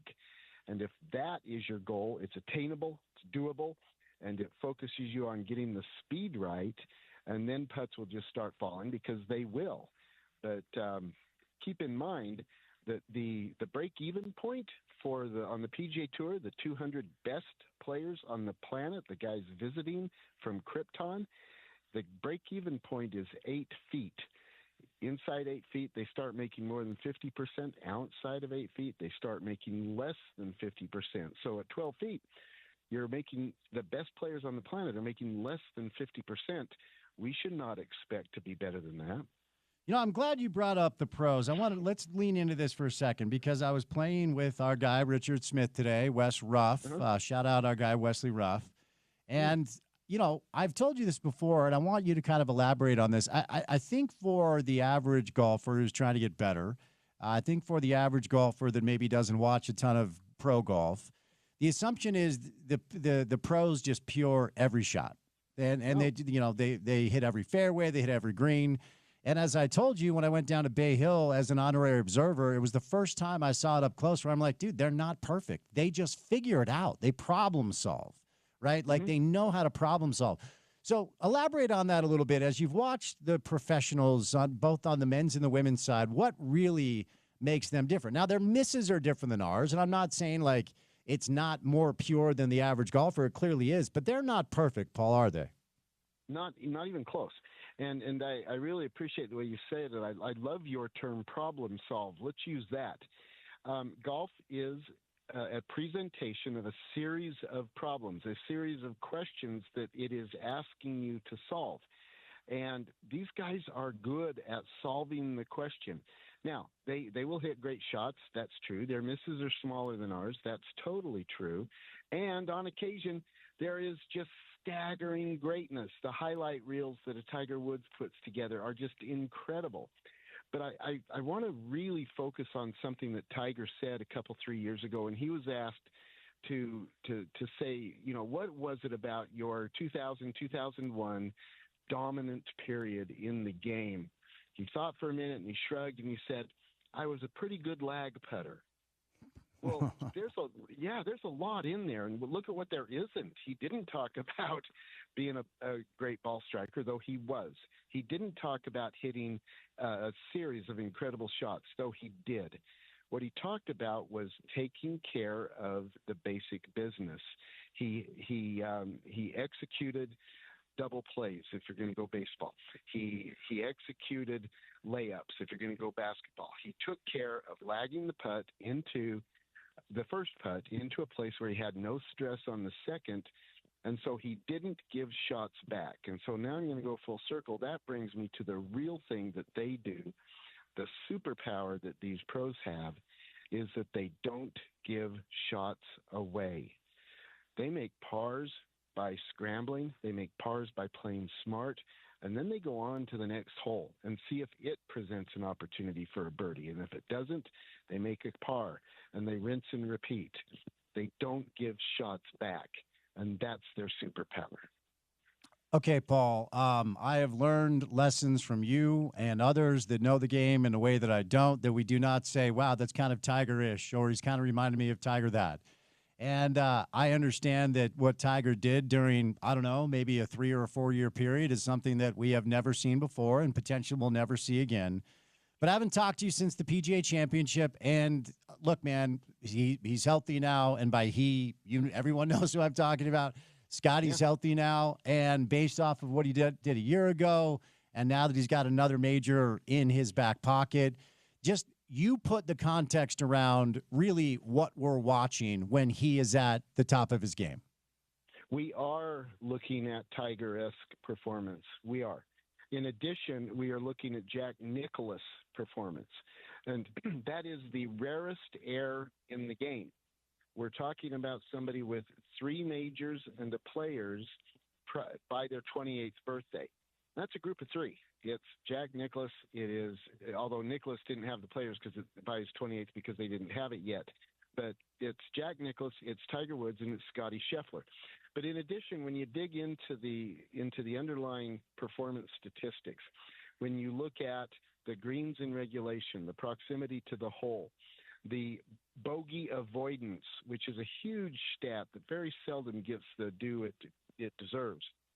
When you look at these underlying performance stats, Scheffler is on that level of performance with Tiger Woods, with Jack Nicklaus. He is 28 years old. Generally, you figure that for a golfer, their prime years are 30 to 36. He's still looking forward to his prime years, and he is statistically dominant right now. We are talking about a person who is on the cusp of and has potential to establish a career on the par with a Tiger Woods and a Jack Nicklaus. Now that I say that, though, we have to pump the brakes just a little bit. The world of sports is so full of early stars that don't maintain and carry it forward over the intervening years. We have yet to see if Scheffler can do it for the next 10 years. But all of the underlying indicators say that he will. Okay, who is most likely to be his, oh, man, you're going to have to help me here, his Phil Mickelson? Who is Jack's main competitor? Was it Arnie? Like, who is most likely to be Scotty's, I guess I'll say, antagonist if Scotty's the protagonist? Yeah, what a fun question. So for Nicklaus, it was Arnold Palmer and Gary Player, although Billy Casper, Utah's own Billy Casper, was right there, but a very quiet personality, and so he didn't get a lot of news. And you're correct to identify Phil Mickelson, but in addition to Phil, it was Ernie Els and Vijay Singh for Tiger. So who for Scotty? What a fun question. I think it's going to come from players younger than him right now. I think it's going to come from players like Luke Clanton, this college kid who is coming up and making a lot of noise. We're going to see younger players coming out of college and doing things that there just wasn't the institutional support for them to do in previous generations, because the path to the PGA Tour is now open to college stars in ways that it wasn't before. So that's a fun question. I'm going to have fun thinking about it and watching it. But right now, I think it's going to come from a younger generation, not his age peers, not Scotty's age peers right now. All right, Paul, kind of a random little bit of a non sequitur, but we're halfway through the major championship season with a couple of majors now behind us, and we're 4 months away from the Ryder Cup. Okay, so Luke Donald, obviously, Captain Keegan, which is kind of a fun story. Some tough decisions, as there is every single year. My first question in this scope of our conversation is, will Tony Finau make the Ryder Cup team? Today, he certainly wouldn't, and so he would need to change his arc and trajectory and do it quickly. I think that he has to play well in the remaining majors, in particular at the U.S. Open at Oakmont. And the reason for that is, first of all, it is Oakmont, for crying out loud, the biggest, baddest U.S. Open course there is. And if you think U.S. Open, you think traditional U.S. Open, Oakmont is the answer to all your questions. And this is such an incredibly demanding golf course. And so doing well at Oakmont will be necessary for Tony to be able to make the Ryder Cup team. And part of the reason for that is that it's just playing the U.S. Open. But the other half of the reason is that the Ryder Cup will be at Bethpage Black. And Bethpage Black is a big, bad golf course, too. And so demonstrating the ability to play big, bad golf on a big, bad golf course, that is going to be necessary. The opportunity comes at the U.S. Open the second week of June. It will be at Oakmont. Watch the U.S. Open carefully. The Open Championship, the British Open at Portrush this year, different kind of golf, and it will require a different kind of play.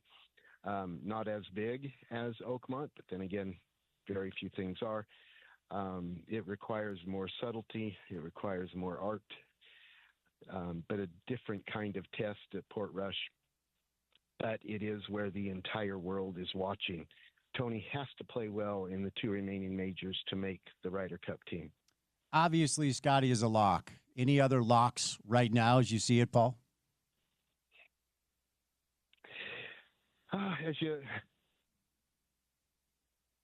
Nobody is locked as Scotty. Sure. We've just got too many points out there yet to be awarded. So no, I think the answer is no.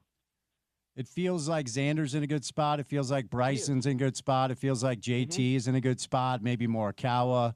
Let me throw. They are. They have to not fall on their face. Sure. It's just too early to say. Let me throw one more thing at you here, though, because when I first asked you whether or not Keegan Bradley should pick himself, you were emphatic that he should not. Now, you still feel that way. But he has 6 top 25s in his first 11 starts. He tied for 8th at the PGA Championship. He is outside the top 6 as of now, but if he keeps playing, even if he's maybe 7th or 8th, have you changed your stance on whether or not Keegan should select himself to play while he serves as captain? I have not. I think that the captaincy is such a demanding role that it requires all of his attention, and I think he would undermine his ability to give total focus to playing if he were a player and the captain. So even if he were to get himself in by points, I personally think that he should focus on being the captain. He's inside the ropes and I'm not. He's smarter than me and a better player than me. But from my perspective, everything says, if you're going to be the captain, be the captain. And he's the captain. All right, there is a tournament going on right now. It's not a great field. Scotty's in the field, but he hasn't played that well. He is tied for 47th for the Charles Schwab Challenge down at Colonial Country Club in Fort Worth. So tell us about the track, tell us about the tournament, then we'll find out what's going on with the NCAAs and find out what's going on with the show. Sure, thank you. The Schwab Challenge at Colonial, this is one of those traditional, lovely tournaments that kind of got the short stick when the PGA Tour went to this elevated tournament status thing that they're doing now, because it's a tournament with a lot of history, and yet it doesn't draw the big field because it doesn't offer as much money or as many points. and that's really unfortunate. This is a wonderful tournament on a great golf course with a great history, and I wish it got a stronger field, but it doesn't. Scotty's playing in it because it's a little bit of a hometown thing, and he gave the sponsors his commitment he would go, and he did, and he showed up. Go Scotty. I admire that. He's not playing particularly well. What was he, like T40 or something like that? T47, yeah. Okay, yeah. Now that raises an interesting thing. Playing well the week after a major win is so stupid hard that we still will talk about when Bernhard Langer won at Heritage the week after he won the Masters, and that was 45 years ago, because it's just so hard. Winning a major takes so much out of you mentally, physically, emotionally, in every way. You're left depleted by the time you win a major. And so, Scotty remained standing for 72 holes. It's pretty impressive the week after he won the PGA and the manner in which he won it. I mean, keep in mind, going into the back nine on Sunday, there were a lot of people in that tournament, and Scotty had to dig deep and turn on the gas and go win the thing, which he did. But it takes a toll. And so the very next week, for him to peg it and let it fly, there's no reason to expect him to do very well at all, I don't think. Go ahead. But anyway, it's unfortunate that a tournament with this history doesn't get a good field. All right, Paul, before I set you loose, we've got, I think, Ute and several BYU golfers playing well in the NCAAs, so I would imagine that will be a topic of conversation, maybe the topic du jour, as they say in the business. What's coming up on the show tomorrow? Absolutely. We're going to be talking about the NCAA finals. The Cougars made it as a team. They won the regional. It's the first time since regionals were established some 10, 12 years ago that BYU has actually won a regional, although they've come out of regionals into the NCAA finals many times. So they are at La Costa in Carlsbad, California, as a team. The Utes were one stupid shot short of qualifying to go on to play in the Nationals. However, their horse, Braxton Watts, won the regionals individually, so he is there as an individual. They have the morning wave has completed its work down at La Costa this morning. The afternoon wave is just getting going here about an hour ago, so we really don't know where scores are coming in yet. But there is an interesting sidebar to this. The stroke play portion of the tournament will be played today, Friday, Saturday, Sunday, and Monday. Brigham Young University doesn't play on Sunday, so the NCAA accommodated them by letting them play their round 3 yesterday. They already have their third round score in the books. They shot +1 as a team in their third round score. We don't yet know what that means, whether it's really good or not so good, but we do know what it is. They shot +1 for their Sunday round, and it's done. We're going to see how that all plays out. Paul, thank you, sir, for the time. Have a great show tomorrow, and we will catch up soon. Thank you so much, Spence. Paul Pugmire, Utah Golf Radio, every Saturday morning on our radio station. The eyes of the PGA Tour are on the Charles Schwab Challenge, going on right now at the Colonial Country Club in Fort Worth, Texas, where some guy named Ben Griffin has the lead. I don't know many of these golfers. Ricky Fowler is in the mix. Scotty Scheffler's in the field. He's not playing well. Jordan Spieth's going to miss another cut. So a few big names. You know what goes well with golf? Beer. How about that? Our good friends at Roosters Brewing. 4 locations, 2 in Ogden, 1 in Layton, of course, the airport as well. roostersbrewingco.com. Let's welcome in the head brewer. He's very important up in Ogden, Colton, on a Friday afternoon. Happy Friday, Colton. How you doing? I'm doing really well. How about yourself? I'm good. So how'd you get into this? How does one become a head brewer? How did you get into this whole thing? Oh, goodness.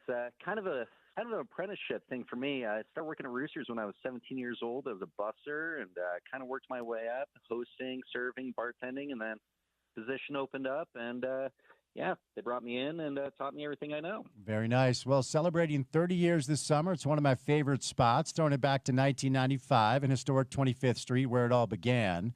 So tell us, Colton, about the Hibiscus Sour or this 2-bit amber that you guys have brought in the studio. What do we know about these? What do we need to know about these beers? Alrighty. So with the hibiscus sour, that's one of our newer fairs that we've got. It's a nice, pretty level sour. It's not overly. It's not. It's got some nice floral characteristics to it and all that you get from the hibiscus. It's for the sour heads, and it's a good introductory sour for people that have never really tried it before. And then with our 2-bit amber, that's just kind of a throwback to one of our first beers that we came up with 25, 30 years ago. So. Very nice. Roosters now with 2 family-friendly brew pub locations, as well as a 21-plus tap room in Ogden. Fresh food pairings and throwbacks to the original menu are being featured all summer long. Like I said, cheers to 30 years. It's heading now into the Memorial Weekend. Now and looking forward to one of our favorite events of the year. It's the OFOAM, which is an independent bluegrass festival in Weber County. Roosters will be pouring beers all OFOAM long, Friday through Sunday, May the 30th to June the 1st. Go try Anniversary 2-Bit Amber Ale. Colton, I appreciate your time, man. Have a great weekend. We'll chat soon. You as well. Thank you. All right, our good friends over at Roosters Brewing. Again, 4 locations, 2 in Ogden, 1 in Layton. There's one at the airport as well. More information can be found at roostersbrewingco.com. All right, Porter, what day is it, young man? What day is it today? It's Friday. It is Friday. If that's what you're asking. It is Friday. You know what that means? Football. It's Football Friday. It's not a Football Friday. It's 99 days away. We know the countdown. But today, on a Friday, we're going to send somebody to play golf at Bonneville for free. On us. Okay, it is the Festival of Tees. ESPN Festival of Tees is powered by the Utah Golf Association. Each day of spring, ESPN 700 is giving away rounds of golf from the best courses in the state. Listen to the Down and Dirty with Scott Mitchell from 10 to 11, the Sean O'Connell Show from 11 to 2, and this program, The Drive with Spence Checketts. Hey, that's me. From 2 to 6 for your chance to win each day from ESPN 700 and the Utah Golf Association. The reason why it's pertinent, Porter, that it is Friday is what is sitting in on my desk right here. Oh, there we go. What is that? It's a little weekly bonus action. So it's also around here, we call it an Uncrustable Friday. So every Friday, if Porter has done a good job, he gets his bonus, which based off of our budget here at Broadway Media is a Uncrustable sandwich that I have purchased from Harmon's. Now, I want to be clear. There were some texters that were, maybe offended that that was my bonus, a Smucker's Uncrustable. I want to be clear. I also get paid in Uncrustables. Well, tell the texters to chill out and lighten the freak up, okay? I know. It's a bit. But does Porter deserve his bonus this week? That's the question. And it is a lovely Uncrustable sandwich that is thawed enough to enjoy it with a little bit of crunch with the jam, which is how you have to do it. Perfect. It's a grape.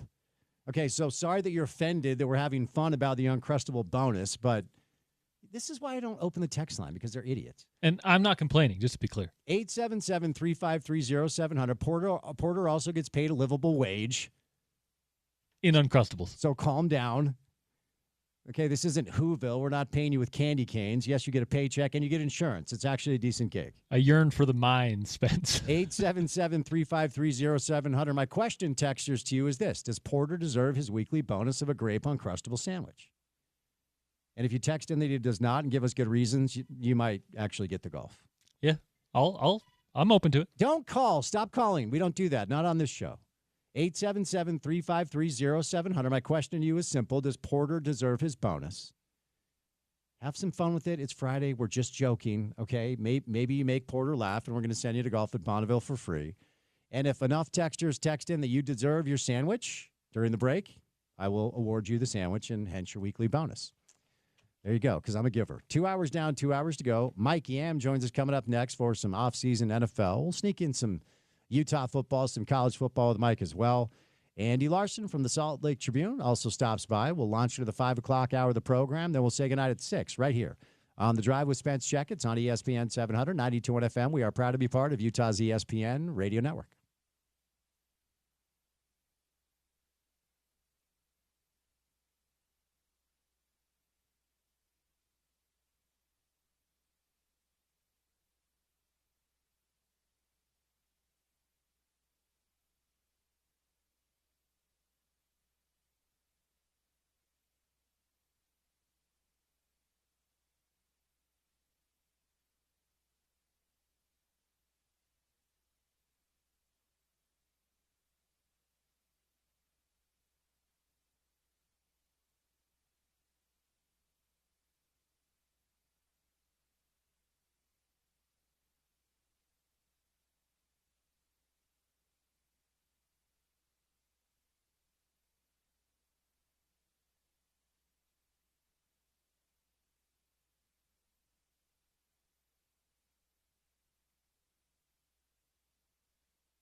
All right.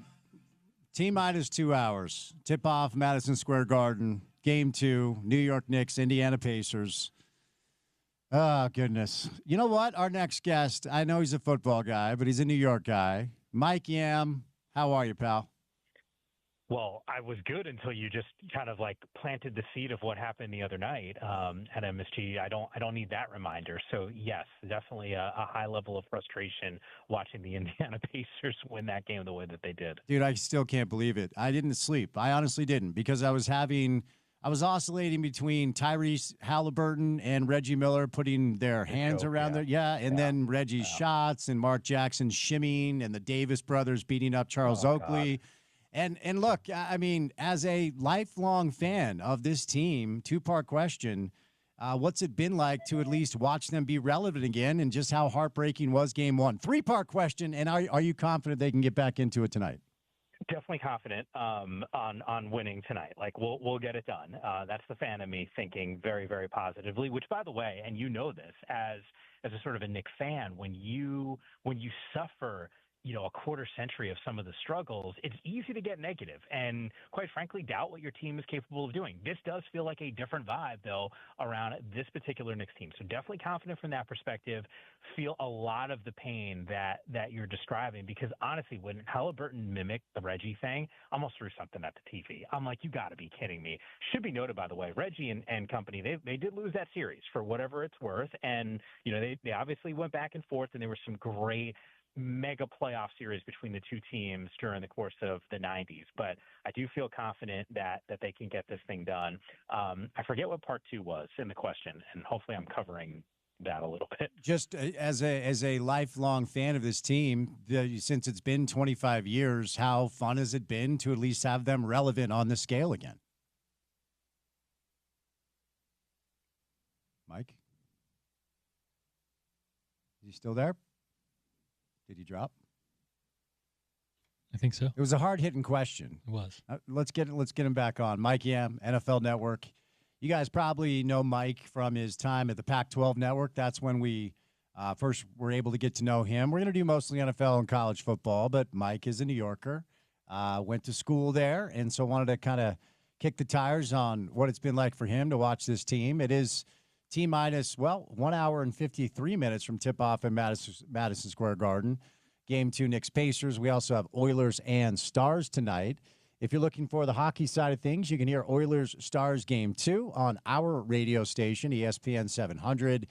We are your home of the Stanley Cup playoffs here in the market. We're also your home of the NBA playoffs. You can hear the Knicks and the Pacers Game 2 on The Fan. Take 2 with Mike Yam. Mike, we weren't able to hear the answer to the question. Just curious how it's been for you to at least have this team relevant on this level again. For sure. Apologize. I'm in a place where I actually have full bars, so I don't know what happened there. All good. Look, this is great, and I think I speak to any sports fan for any franchise who has had to deal with some struggles and prolonged struggles, because this is when your team, when you suffer and you're watching these games and you just, quite frankly, become almost apathetic to your own team, that's the worst place to be. So when you get this invigorated sense of sort of pride, like, I couldn't tell you the last time, this season, obviously, and we got flashes of it, I think, at times last year, but watching this team this season, I think to myself, oh my God, like, we really have a chance here. And that's all you really care about. That's all you want. It's just an opportunity to try to win a championship. And, watching Cat sometimes like fire some threes, I do cringe. And I think to myself, you could be the most dominant player on the floor every single night. Please park yourself in the paint and just work.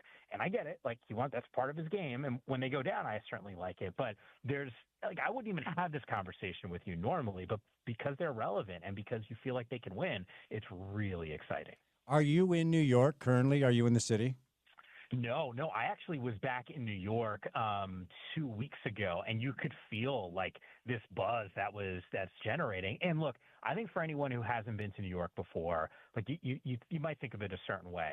I'll tell you this: when the Knicks are good and the Knicks are relevant, New York is a basketball town. We could talk about the Yankees. I wish we could say that about the Mets, but the reality is when the Knicks are rolling, that city is absolutely electric. I felt it when I was there in the 90s. There were some good seasons in the early 2000s where, they were good, just not quite good enough to get over that hump. And that city is awesome to be a part of it. Well said. All right, let's move on to some NFL stuff, Mike. And I'm just so glad that I can sleep well knowing the next season grown men will continue to be allowed to push other grown men in the tush. Like, dude, you know what this is, Mike? This is a testament to how football starved we are in this country, because I cannot believe how much attention this story has received. I know. I'm so with you. And by the way, they got it right. I know it was close. A couple of our guys sort of indicated that this thing might not actually stay alive, which I always thought was ridiculous. This is football. This is a physical sport. The true definition is, are my guys better than your guys? Are we stronger at the line of scrimmage? And the fact that you just now have to figure out how to stop it. Like, why do we penalize teams for having success? Like, what's the difference between that and the traditional? Well, I know what the difference is, but the traditional quarterback sneak versus the inside handoff, guys just moving large bodies out of the way. That's essentially kind of what this is. And I don't think the Eagles should have been, and by the way, I'm a Giants fan. Don't like saying this, but the Eagles shouldn't be penalized for having success running a play that is hard for the opposition to go and stop. And defensive players, and I've talked to them in the NFL, they have all genuinely said the same thing. I haven't talked to one defensive guy that said it should be not included in the game and it should be banned. Every one of them says, look, don't love it, but we got to be better to stop it. And it's on us to go and do that. No one's whining and crying. You just got to be better. Okay, as a massive fan of the television show Succession, nothing delights me more than the thought of billionaires arguing with each other.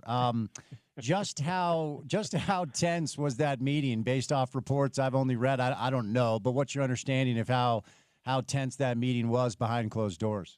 Yeah, tense is maybe a good way of describing it. Look, when you have a subject like this that does create as much controversy as it did, which is once again surprising, and the team that had the most success running it was the team that won the Super Bowl, that's going to grab, a lot of ears of a lot of folks. And I think when you saw people grasping at straws, talking about health and safety with that specific play without any data to support it, I think some of these folks in that room were sort of grasping, trying to make a compelling argument. And the fact that it got 22 votes, is sort of like telling, at least in my mind, like this thing was relatively close. So, those debates got a little heated. You think maybe Jeffrey Lurie should have ran his speech past his PR team before he decided to drop, the things that he dropped, to draw the analogy of what it felt like to actually have a play that successful? You can say whatever you want when you go win a Super Bowl. Yeah, fair enough. You can say whatever. Look, for me, when you look, that roster is solid, right? Like they're not going anywhere. They're going to compete, essentially, over the next couple seasons, especially because of Saquon. I feel like I'm like just down across the board as a Knicks fan, suffering the loss the other night. Now I'm talking about the Giants indirectly because it's the Eagles and this success. But when you're on the top, you can say what you want, you can do what you want until you get knocked off. And like all that conversation about the Kansas City Chiefs being this dominant team, like Casey's got some holes all of a sudden that we look at with that roster. The Eagles roster looks pretty darn good though right now. It does. And like you said, they're wearing the ring, and when you're on that level, you have a certain level of autonomy that you certainly wouldn't otherwise. But let me ask you this. A number of years ago at a charity event in Midtown Manhattan, I had a chance to meet Jim Irsay. I certainly never got to know him at all. And look, I mean, speaking of eccentric billionaires and, very wealthy people oftentimes just have a different way of approaching life, for better or for worse. And I'm not judging one way or the other.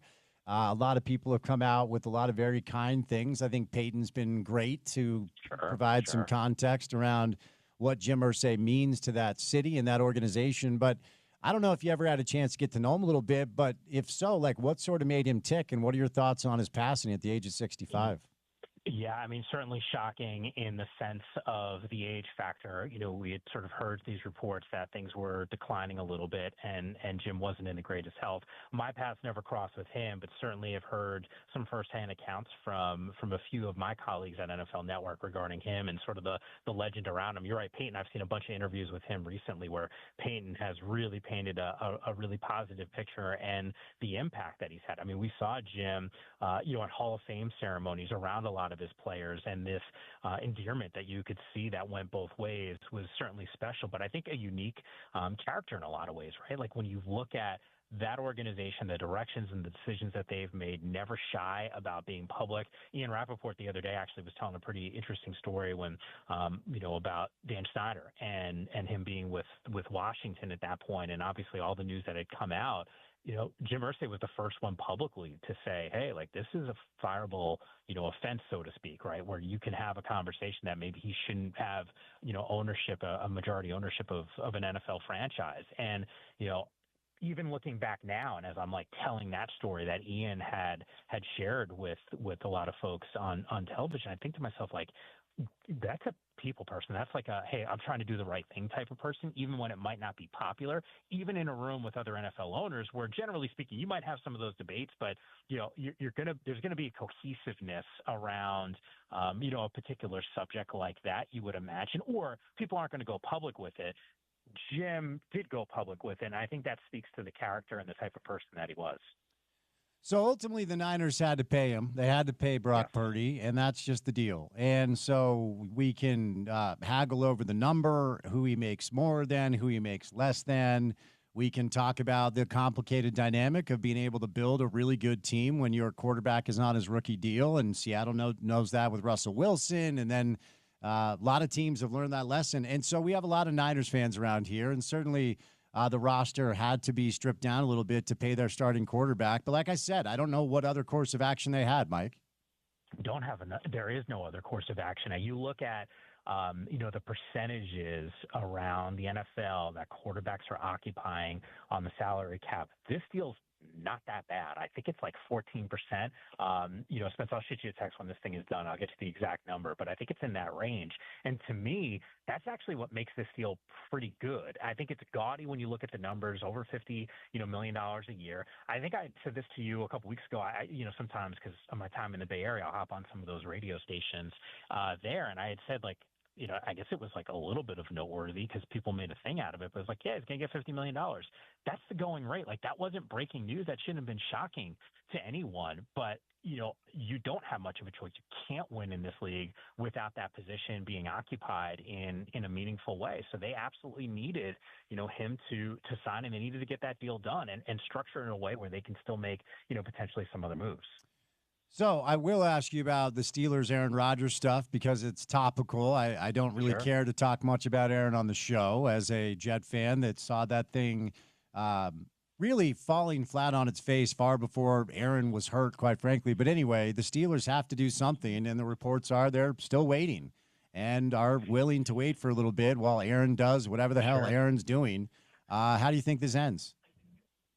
I still think Aaron Rodgers is one of those names that is always going to grab a ton of attention, and it's going to be a story that we're going to continue to track. I do think we're going to see him on an NFL football field. I still think it's going to be the Pittsburgh Steelers. I think they drafted accordingly based off of the premise that he was going to be there. I think this thing is going to go and be taken down to the wire here. I don't think Aaron's got any sort of need or desire to go through another arduous camp. That said, I think when you go down this path like the Jets did, it becomes a little bit of a problem, right? Like the circus that's going to follow is significant. I know you know all about this. You and I have talked about the Jets a ton. I think the fact that they've had to go down the path that they did is telling. I think there's something still left in the tank for Aaron. If I'm being totally honest, I think you saw some flashes of that in the second half of the season. I think it's really hard to come off an Achilles injury, especially at that age, and be really effective. But I actually thought there was some good stuff that we saw from Aaron Rodgers in the second half of the season. So cautiously optimistic that, this is a guy that might be able to give this team enough of a nudge to sort of get over the hump, because there's some fundamental issues right now with that team. They're good, they're not great, and the worst position to be in the NFL is a good team, because you're not ever going to pick that far up, and you're just, do you have a real chance of winning a Super Bowl? And that's really what it comes down to. I want to ask you a storyline surrounding one of our old Pac-12 pals, of course, Caleb Williams, in this book that that Seth Wickersham has wrote. And Seth is a brilliant writer, does a good job. And, Mike, you remember there were these rumors out there that no one could really corroborate that he didn't want to go to Chicago and his father didn't want him to play for the Bears. And then every time Caleb was asked about it publicly, of course, you say the thing that you have to say to make sure you're still the number one overall pick. But these details that Caleb and his father attempted to circumvent the draft process to maybe land him anywhere other than Chicago, certainly a rough look for a player that has to go back and try to lead this locker room once again. What do you make of this story surrounding Caleb Williams? So I think there's a lot of layers here. Number one, you can make the argument that who would want to play in Chicago as a quarterback? Sure. Look at the history of that organization over the last 25 years or so. Haven't had success there. Look at their head coach at the time, a defensive-minded guy who, quite frankly, didn't ever really seem to figure it out at that position on the offensive side. So I can certainly understand the need and the desire not to want to play there just off of face value in that situation. Playing also in Chicago, and actually one of my good buddies, Curtis Conway, who went to USC just like Caleb and then ended up playing, at Chicago. It was tough for him. Like, he had told me a little bit about what that experience is like, playing in the cold and trying to kind of deal with those conditions. Not always the easiest thing. So I'm sure there's a little bit of a factor there. And then here's the third layer. Tell me in recent history where we've talked about a high-level quarterback that's had this much attention, this much buzz, that didn't have some opinions in terms of his family and where they wanted him to go. I mentioned, being a Giants fan. I don't think it's the same sort of situation there with Eli Manning, but, quite frankly, like, we knew what those reports were. John Elway, go even further back in time. Like, this is nothing new that we've seen in the NFL, but I do think it's a little bit of a harder look because of the current circumstances. But I do think Caleb can say, or, some through another representative, you can sort of spin this and just say, look at what this offense was. Like, this was going to be a tough sell to put this guy under the gun. And by the way, like, you even saw that those first few weeks of the season in his rookie campaign, there were some real struggles. And you start thinking, like, schematically, does this make sense? Should we, be running the type of offense? They got real run heavy after the firing of Eberflus. And I think that actually helped, Caleb sort of settle down a little bit. You referenced the Giants. Just out of curiosity, of course, they bring in Russell Wilson and they have Jameis as the backup, but we didn't have – it was kind of an outlier NFL draft cycle around here. Not a lot of Utes or Cougars, drafted very high, and hopefully a lot of them stick on rosters, the ones that were drafted late. But Jackson Dart played his high school ball about 30 miles south of here. I wonder what early returns are with Jackson and, the early rookie mini camps and such. Yeah, the moxie. I think that's still like the biggest message. I have some friends that are still in that area, in the New York area around that organization, and they'll tell you, they've told me, and they would tell you the same thing, and that's this premise of the direction and the reason why they went with Jackson Dart. It was one of the things that, when I was working for the CW this past year, we had ACC football, and we obviously had the Pac-12, but Ole Miss was up on our screen, a few times, and it's because it's Jackson, and I knew there was a potential for him to be, first-round pick. And the fact that he was at SC at one point, I was always kind of keep a close eye on sort of him and those offenses, because they were sort of dealing. And the more I watched them, the more I said there's a little bit of I don't want to use a foul word, but like, he's got a little something in him there. And knowing Dayball and the type of offense that he wants to run and the personnel that he needs there, and having that type of player and that dynamic in New York, like, that's meaningful. I always say this, and you know this because of your time in that city, and you sort of asked me about sort of the vibe in New York. It is a different place, and there is a different personality that you need to go and have. And I think, like, Cam Scatterbo is like a really good example. Like, I think Cam is going to absolutely crush it in New York. Like, he's got that type of personality, and I think Jackson Dart fits that mold as well. Speaking of quarterbacks, Mike, since you and I last spoke, and I was reminding our listeners earlier that we got to know you and A lot of people around here remember you from your time with the Pac-12 Network, and you got to know Cameron Rising pretty well. And we've been waiting. Yeah, we've been waiting out here for word about what he would do with his future. I fully anticipated and would certainly have had no problem with it at all. Sure. Cameron finding a place to play for another year and make a couple $100K. I mean, put the real world off as long as you want, young man. But we now know that, unfortunately, he has to medically retire.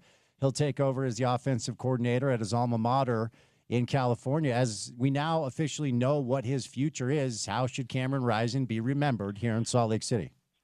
I think a winner, a leader, a guy that didn't necessarily give up at all, and I think that's been one of the key ingredients to that story. And I think it speaks to the type of player and personality and the profile of the guy that goes and plays on that campus for Kyle Whittingham.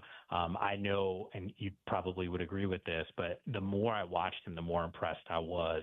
The more you talk to people around that team about him inside that locker room and what he sort of meant to that ball club, and really, in a lot of ways, sort of helping spearhead and settle down an offense that's been much maligned. I mean, when I was in the league covering this thing every single day, like, we always knew what that defense was going to look like. We knew that was going to lead them. We knew that inside the trenches they were going to be good. But look, it was a revolving door at the offensive coordinator spot, and it always felt like, year after year, we were talking about a significant injury to their quarterback, and that was never an easy thing to go and watch when you felt like the expectation was high. But I think Cam should only be remembered for all the positives that he did on the football field. All right, Mike, before I set you loose, another NFL offseason storyline that I'll just ask you. So it's official that NFL players are going to be allowed to play flag football in the Olympics in 2028. Who are we playing against? Like, I'm just confused. This football is an innately American sport. It feels like we should play against each other. Like, who out there can field the team to compete with our NFL players, or is this 92 dream team where we're going to beat Agnola by 40 every single game?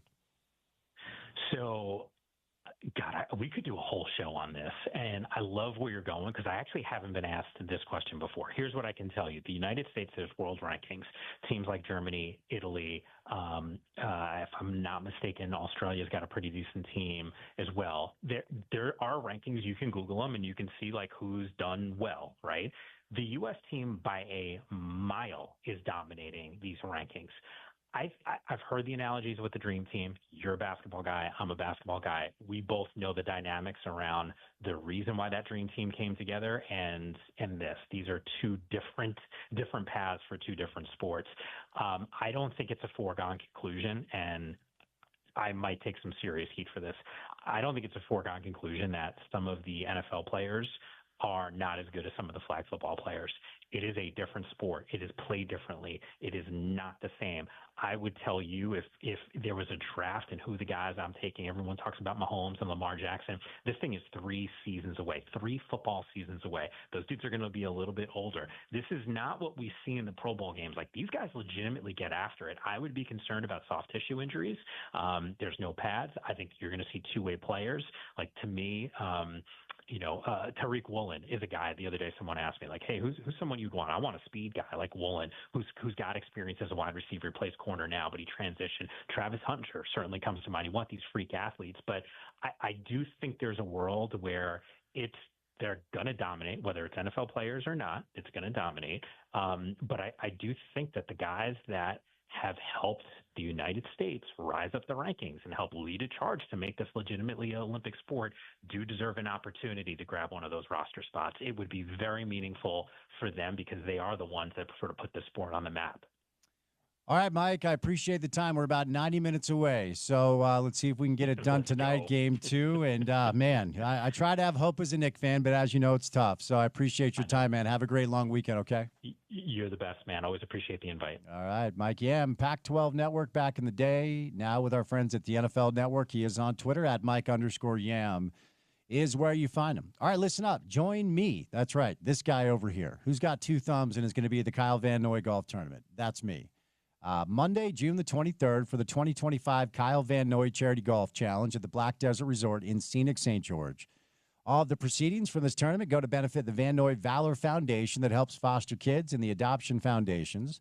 Kyle was adopted as an infant, so this cause is very meaningful to him and his family. Starts on Sunday, June the 25th, with a welcome cocktail party at 7 o'clock. Then on Monday, we'll get going with check-in and breakfast at Club 73. The welcome's at 8:45. Shotgun start at 9 o'clock. The awards are at 2:30, and lunch is served on the course. For more information, go to vannoy2025.givesmart.com. Andy Larson will join us coming up next, but let's welcome in Ryan from the Dish Professionals. Give him a call at 801-424-DISH. Save a bunch of money on a bunch of different things. What's going on, Ryan? This is a fantastic opportunity, guys. Dish's promotion has exploded.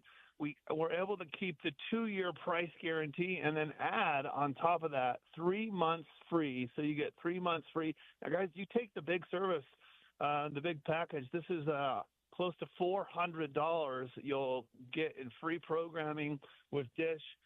For 3 months, we'll get you the 2-year promotion. Price stays the same. Throw in movie channels, and also we'll throw in dinner at JCW's on top of everything. Listen, if you've got that overpriced bill, this is the opportunity you've been waiting for. Call us up, take the upgrade, get the free programming, get the biggest, fastest DVR out there, and we'll get you also, we can set you up with internet too. We have a half a dozen different internet providers available. You name it, we got it. We can help you lower your bill with that and the TV, saving you thousands. It's up to you. If you want to put money back in your pocket, call us today, 424-DISH, 801-424-DISH. All right, there he is, Ryan from the Dish Professionals. Andy Larson joins us coming up next from the Salt Lake Tribune. Then we'll launch into the 5 o'clock hour of the program. We'll get you ready for both the hockey and the basketball game tonight. A lot of playoff action on this beautiful Friday afternoon edition of The Drive. So keep it right here on ESPN 700.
About an hour and 25 minutes away from tip-off at Madison Square Garden tonight. Game 2, Knicks-Pacers, after a historic collapse by the New York Knicks in Game 1. We also have playoff hockey tonight for the Dallas-Edmonton game. Keep it right here on ESPN 700. If you're looking for the basketball on the Eastern Conference Final side, check out The Fan for Game 2 of Knicks-Pacers. Andy Larson, Salt Lake Tribune. Happy Friday, Andy. How we doing? I'm good, man. How are you? I'm doing well. How did you digest that horrific collapse by the Knicks and the comeback by the Pacers Game 1? I mean, it was fun, right? I think that's one of the great things about basketball is that, that can happen, that, an Aaron Nesmith can all of a sudden hit 6 threes and you're right back in it. And I loved Halliburton, with the nod to Reggie Miller. I love that, Reggie's shot when he did the choking symbol also was to tie the game. And so I thought it was a brilliant homage. And look, I have to admit, I suspect we are on different sides of this, but I am rooting for the Pacers a little bit because they're a team that's built in a really interesting way, has just nailed trades with Pascal Siakam and obviously Halliburton, and then drafted really well around him with, picks 6 through 30, really. It's kind of a cool story that's just gone so under the radar, and, they have every good of a chance as as the Knicks do, and maybe better, to make it to the NBA Finals now. Does it matter who makes it out of the East when Oklahoma City appears to have a level that nobody else has? And maybe Boston has it when they're fully healthy, but they're out. Of course, Tatum hurt. And look, this. You've been watching them all year, and the net is historic. It's not like they just found this level this week, but I feel the same way, Andy, about Oklahoma City now that I felt about Boston this time last year, and I just feel like they have a level that nobody else does. Yeah, I agree with that 100%. I would say the only thing is, you want to get to the NBA Finals because you never know what's going to happen health-wise, right? If we're honest, the Toronto Raptors, the Kawhi Toronto Raptors of 2019 weren't favored to win the NBA Finals then, but then all of a sudden Clay goes down and then Kevin Durant tears his Achilles, and then it's Stephen versus, a pretty good, solid Raptors team, right? So if Shea goes down for whatever reason in the NBA Finals or between now and then, I don't think that's likely, but in that 5% chance, then, yeah, I think then, the Pacers have a really good shot at it. But, yeah, you're right. Healthy as is, this Thunder team is rolling. They're too good. They have been too good all year. It's pretty clearly a Thunder in 5 or 6 situation, I think, against either Eastern Conference team if both sides are healthy. Shea is your MVP. I believe when you last joined us, you said that you were going to cast your vote for Nikola Jokic, which I have no problem with at all. I feel like, and I'm not, me, I'm not usually a fence sitter. I'm not like this. I just thought both were deserving, and Shea gets it. Give me your thoughts. Yeah, I think, completely reasonable and a good pick. Just like you have no problems with anyone who went with SGA. I thought it was a really telltale series between the two last week and 2 weeks ago. Just both of them are very good players. Shea has a little bit more help. Jokic is probably more heliocentric offensively, right? Just in order for the Nuggets to succeed, they need Jokic, and in order for the Thunder to succeed, they are in a better place without Shea. That being said, Shea's had an awesome individual year, and I think these first few games have also served to kind of draw a line between him and the other stars of the league, like an Anthony Edwards, who is struggling a little bit, was struggling with the efficiency, can't get to his spots, it hasn't been easy, where I think Shea has made it look easy. And yes, people will complain about the fouls in Game 1. Game 2 was about as clean of a performance as you're ever going to see from a star, and he maybe had even a better game. He is kind of the classic mid-range sniper scorer guard that I think NBA basketball fans love to see. And so that is, and that has been a successful formula in the playoffs before, and it is certainly right now. So as somebody that had a front row seat to the Rudy Gobert experience, and, I'm a Rudy guy, I appreciated everything he did here. And, I don't think he'll ever get all the credit he deserved for the way he conducted himself when I think his teammate, more often than not, was the guy throwing him under the bus. Now, Rudy was not innocent of everything. But I'll tell you what, Andy, Oklahoma City is so intentional about putting him in switches. And it's Shea and it's Jalen specifically. But what's interesting is they're feasting in the mid-range. It's not like let's get him out behind the three-point line. Rudy wants to play and drop. We know this. But what is fair to say about what happens when Rudy is put in those positions where other teams do seem to find a lot of success by getting him out on switches on perimeter players?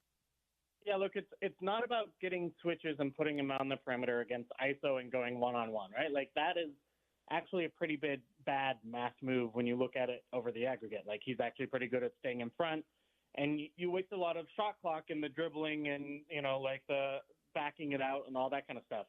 I think what Dagnall and the Thunder have done really well at is you attack him in the pick and roll, go drop, and then snake the defender so that it is just you and Rudy now from 15 feet away while the ball handler's on the move, rather than from 25 feet away outside the three-point line kind of holding onto it. And I think that's where Rudy can kind of get in between a little bit, where he's, is thinking about rim protection first, but ends up giving up the 12 to 15-foot mid-range floater kind of stuff that I think SGA and Jalen Williams are really good at. That has always been a little bit of a problem for him, if I'm honest. Like, that is a lot of what we saw in the Rockets series when the Jazz played him, for example. When Westbrook was making his jumper, it was a little bit of a problem in the Thunder series. It is not, I would also say that I do think, and have thought this for a couple of years now, that Rudy is not quite the defender that he was in his Utah prime. Like, he is at that age where it makes sense that he has lost a step, and I think he has lost a step. And it's not a huge step, and I think it makes him a second team all defense guy rather than a first team all defense guy. And I think we're seeing a little bit of that where the margins are pretty fine and the Thunder are taking advantage of them. All right, let's move over to some Jazz stuff. Since you and I last spoke, the all rookie teams were released, and the Jazz are not in the mix and have not been in the mix for very many postseason honors. That's what happens when you're unserious about winning and you don't have a lot of good basketball players and you're a basketball team. But holding out hope for maybe Isaiah or Kyle to potentially grab us, I don't think either of them were going to be first team. Wasn't a great rookie class. The Rishache kid, the number 1 overall pick, Stephon Castle, rookie of the year. Are you surprised that neither Cody nor Kyle finished on at least the second team All-NBA rookie? No, because neither, first of all, a lot of voters are just going to look at the win-loss record and be like, why am I voting for a Jazz man? Second, a lot of voters are going to look at the points totals and say, why am I voting for these guys, right? And, kind of the interesting thing about Isaiah was his assist numbers. The interesting things about Kyle Filipowski was his efficiency in shooting and scoring a ball, but wasn't like the number of points they put up, whereas if like either of them had put up, 13 points a game or something, I think there's a realistic shot they are second team or first team, but, they weren't able to, didn't have that chance, and frankly maybe probably weren't that good in their rookie years, right? So look, I would have had probably both of them over Bub Carrington. I did in my vote, but I don't think, and as well he's Missy from New Orleans, I don't think I had him on my second team either, but I don't think it's a grand miscarriage of justice. Isaiah Collier missed out on the second team by 1 point compared to Bub Carrington. I thought Collier, when you take into account the passing over the second half of the year, did have a better season overall than Carrington. But again, like, it's hard to get too up in arms when you're talking about spot 11 versus 10th in a rough rookie class on a team that doesn't, on two teams that didn't win anything, right? It's hard to know who is right in that scenario.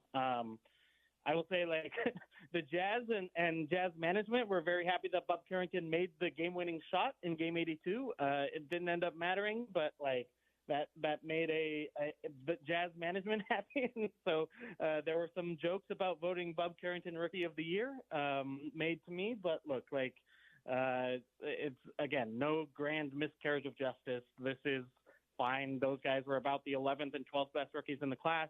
That's where they ended up. It's good that they got the 11th and 12th best rookies in the class with picks number 28 and number 32.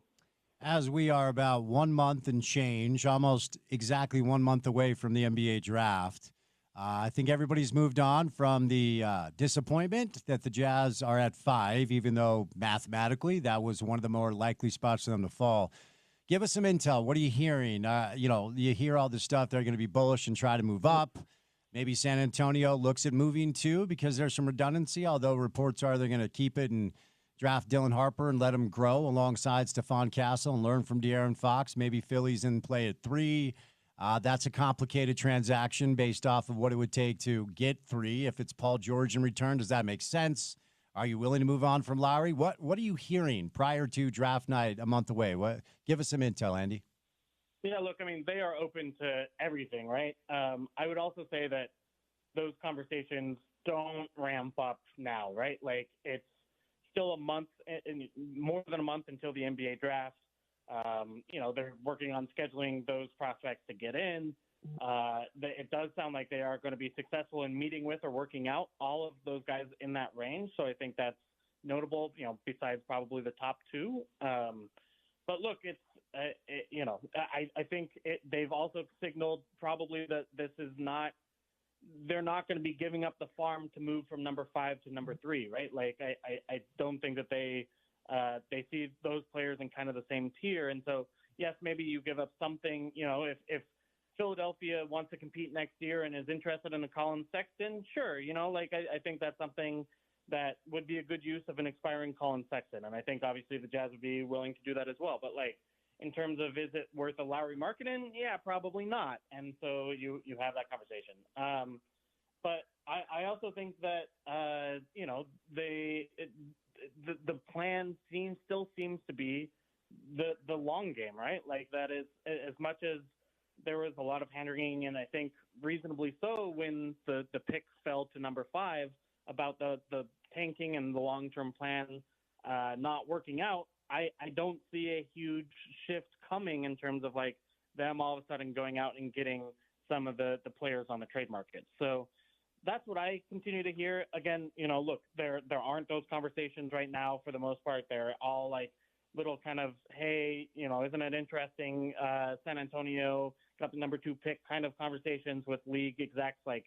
Everyone's just kind of talking generally about the league to each other. No one's talking in specifics right now. And so I think that's where the Jazz stand right now. As you've been able to dig into, study, watch, learn about the prospects and understand the landscape ahead of the Jazz who are drafted at 5, have you landed on who you perceive to be the best case scenario available at 5 and who the Jazz should walk away from for fans learning about names? Who's best case at 5 in your opinion, Andy?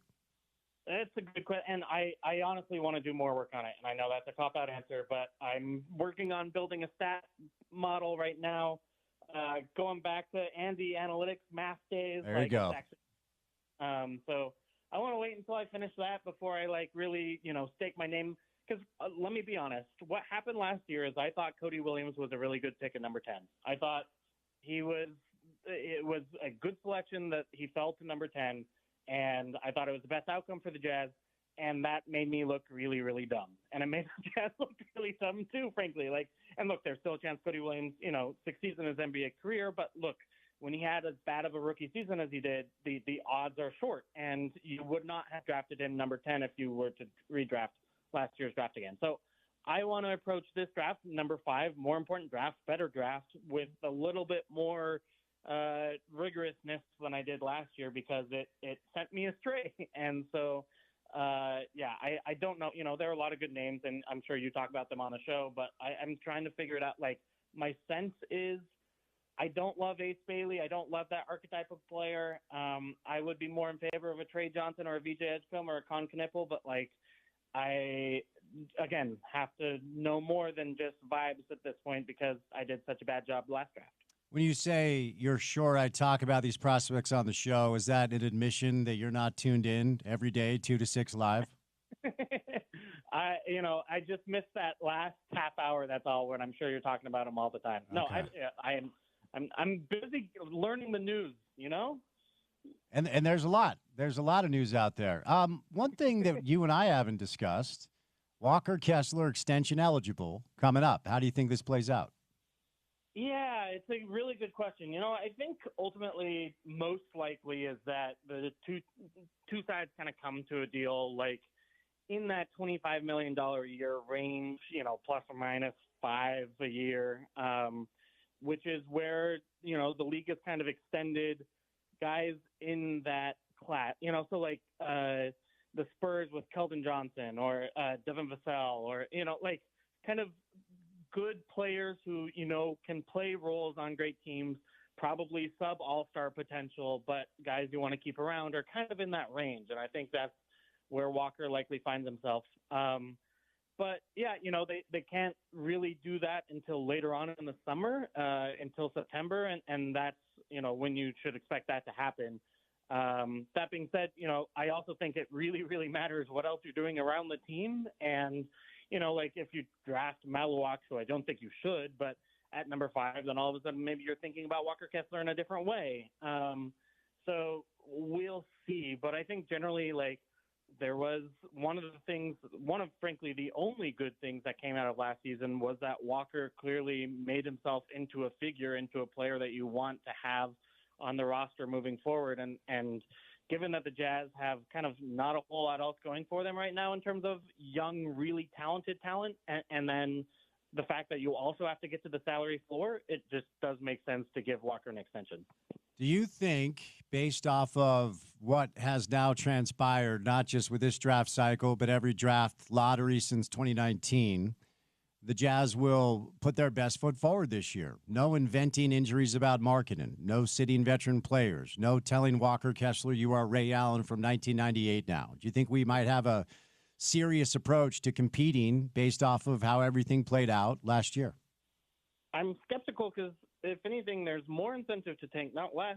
Like, as much as Cooper Flagg was a prize, and I truly think he's a very excellent prospect, like he'll be one of the better number 1 picks in the last 10 years. Like, I think at the top of this draft, there are even more good dudes who you might be even more sure on, right? Like, I feel really confident on AJ DeBonta, and I feel really confident on Darren Peterson, and I feel maybe even most confident on Cameron Boozer. Like, his floor is so high. So all of a sudden now you have even more incentive to try to get a top 3 pick, not just 1 pick, not just a 14% chance, but a 42% chance at one of those three franchise-changing guys plus a number of guys below them. Like, I don't think that the incentives have actually changed all that much other than public pressure. Like, fan ticket price, ticket interest goes down, people get more mad at Ryan Smith, et cetera.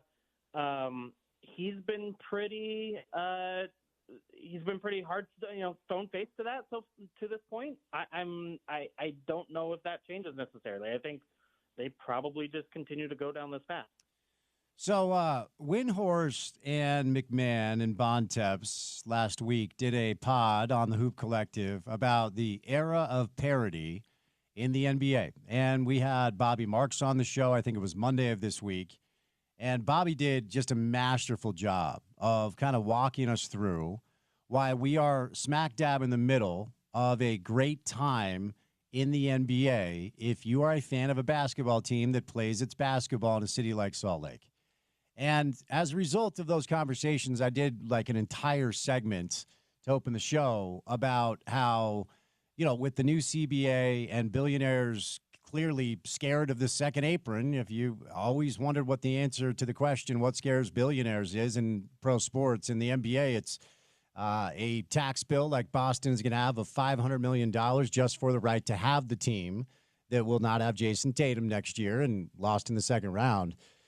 The new CBA expires in 2030, and there's already a significant amount of pushback to what it's done in pro basketball to not allow teams to keep their great teams together based off of punitive economic penalties. And you sent out a tweet that said it's disappointing the Jazz are missing out on the NBA's parity era. It is unfortunate that the Jazz are not in a better spot to capitalize on this landscape that's allowed teams in Oklahoma City, Indianapolis, Milwaukee, Denver, Minnesota to build really good teams. What's your take on it? What are your thoughts on it? Expand on the tweet that you sent. Yeah, look, I mean, it's hard because I don't know that it's their fault, and I don't think like the Donovan Mitchell Rudy Gobert Jazz is that interesting in this era either. Like, I think ultimately the economics of that team, just with the cap and the way that they had traded and misused some of their picks, like, meant that they weren't going to compete either. But in the course of Jazz history, there is a couple of famous times when the Jazz had very good teams and came up against greatness and lost. And that's just how that happens, right? Like, but if the Stockton and Malone Jazz are in the 2025 NBA Finals or in NBA playoffs, like, I think they win the thing. I think they win the title. And so from a Utah perspective and a Jazz fan perspective, it is disappointing that, like, the cycle of success and failure has lined up this way, so that in an era where there's more parity than ever, the Jazz are at their lowest point in franchise history. Now, like, do I expect that to continue? I kind of do, actually. I think this current setup allows owners to sell their fan base's hope a little bit. I do think overall the Warriors dynasty was probably actually bad for the league. I think there are some tweaks they can make about keeping their own teams, keeping their own players, and whether that's a franchise tag or a lessened salary cap impact or something like that. But ultimately, you also look at the TV deal, and everyone's making too much money to change. And I think that's one thing we learned in the last go around is, like, hey, if everyone's making hundreds of millions of dollars here, the incentive to change a ton is not going to be there. So I think ultimately there's not going to be a ton of support for changing drastically the way that the NBA operates. And then so it becomes, can the Jazz take advantage with their own era at some point? Let's be honest, 3, 4, 5 years down the road. And that is to be determined by the draft picks they make and whether they get lucky on lottery night, and, like, whether or not, Lowry continues an all-star kind of status or it falls off a bit, and whether or not, Isaiah Collier is a starting point guard or a backup point guard or not an NBA player. Like, all of this is still super in flux, but that's all I was trying to say is just like, hey, the sine waves have just lined up in the exact opposite way from the way you would want them to if you were a Jazz fan. All right, Andy, we got to do it before I set you loose. If you believe, then you'll just stand up on your feet and you'll shout it out loud. The problem is goals are fun. 250 minutes, I think, now between goals for RSL. Winless in 4. Again, we established earlier that you listen to every minute of the show live, so I don't have to rehash what Pablo said this week. But just in case you may have missed that small portion, Pablo and then Kurt Schmidt the next day, they both said that they have been informed by new ownership that they are not interested in selling players. They're not interested in selling Diego Luna. They're not interested in selling young players who are playing well for the club. Now, if a team in La Liga or whatever calls RSL and says $30 million for Diego, you probably do it, and I understand why. But that was kind of new. That was, positive news to ascertain from. I we'll have to see, because at this point, the bottom line is they just badly need economic infusion. And Pablo said he thinks they're 2 attacking players away from being really good. Kurt essentially cooperated that as well. So while the present certainly appears to be bleak, and as you point out on your Twitter page, not a lot to hope for right now, I just wondered what you make of that piece of information, that the Millers seem to be maybe moving away from the ethos of developing and selling players. And maybe we'll have good young players stay here for a long time, which is what you need to do to build a winning team. Yeah, it's so interesting because, then Pablo reportedly, at least according to the Apple TV broadcast, said the opposite, that he feels Diego Luna would likely Real quick, not to interrupt you, but I asked Pablo that very question, and I was glad I did, because he did not say that. It was taken out of context. So the context was based off of how well he's played. He wouldn't be surprised if there are a lot of offers this summer. Okay. Well, look, and that may be the case, and I do think, like, keeping Diego Luna is number one, important thing to do if you want a successful RSL. I think to some degree also depends on Diego Luna, whether or not he wants to spend his entire career in an RSL uniform or not, based on the quality of the team, or whether he thinks he can go accomplish bigger things in Europe. Like for a lot of soccer players, understandably so, it's their dream to be on like Champions League stages and not U.S. Open Cup stages. And so, yeah, we'll see. But like, regardless, that is great to hear. And it is good to hear that they want to keep young players in. And then, so with the model RSL has chosen, which is the 2 designated player 4 under 22 slot model, that means you've got 2 kind of older talismanic guys who have to set the caliber of the team. And then you have 4 22-year-old-ish guys who are on their, up-and-coming trajectory who can also help, that you can spend unlimited to uncapped money on. That's the MLS rule. Diego Luna's one of your under 22 guys. Brian Ojeda is clearly one of your under 22 guys. Then you need to do better with like the Nelson Palacio spot, right? Like, but nevertheless, that can be done. Dominic Marksuk, another under 22 guy. Then you just need to be way, way, way better on the designated player scale, right? Like, I think it's fair to call Thiago Gonçalves a failure at this point, and he's your only designated player. You've left that second slot open. So, look, I mean, given how long the Miller deal was in the works, right? Like, they first had those conversations in November. They did, to some extent, have the leeway to say, hey, this is how we'd like to see the club change when we're in charge. Now, maybe they didn't feel good about it, whatever. But the disappointing week after the Millers finalized the paperwork, they did the press conference, and then only signed Willie Agata, leaves me to be more pessimistic than optimistic. Also, maybe the fact that I'm a skeptic. But, in the end, I would love to see a Miller organization really invest into the team, because the team desperately needs it, and you are letting down players the likes of Diego Luna, Rafael Cabral, Emeka Nelly, et cetera, because this team does not lack talent necessarily. It's just so bleak on the offensive side of things that it's holding everyone else back. All right, Andy, good stuff today, man. Appreciate the time. Have a great weekend, and we'll catch up soon. Sounds good. Thanks, man. Andy Larson, Salt Lake Tribune, covers the Jazz, a bunch of other things as well. At Andy B. Larson is where you find him. Before we catch a break, to get into the 5 o'clock hour of the program, we welcome in Ryan from the Dish Professionals. Give him a call at 801-424-DISH. Save a bunch of money on a bunch of different things. What's going on, Ryan? It's a good time to do that because Dish just has one of the more classic promotions, goes back about 22 years, where they would give away 3 months free. Now, back in those days, TV was, $20, $30 a month. It's gone up quite a bit. So this makes this promotion even bigger because, guys, you can take advantage of even the larger packages, and it'll save you about $400 is what this is worth, getting 3 months of service for free. And guys, I know a lot of you out there are spending a lot more than you think.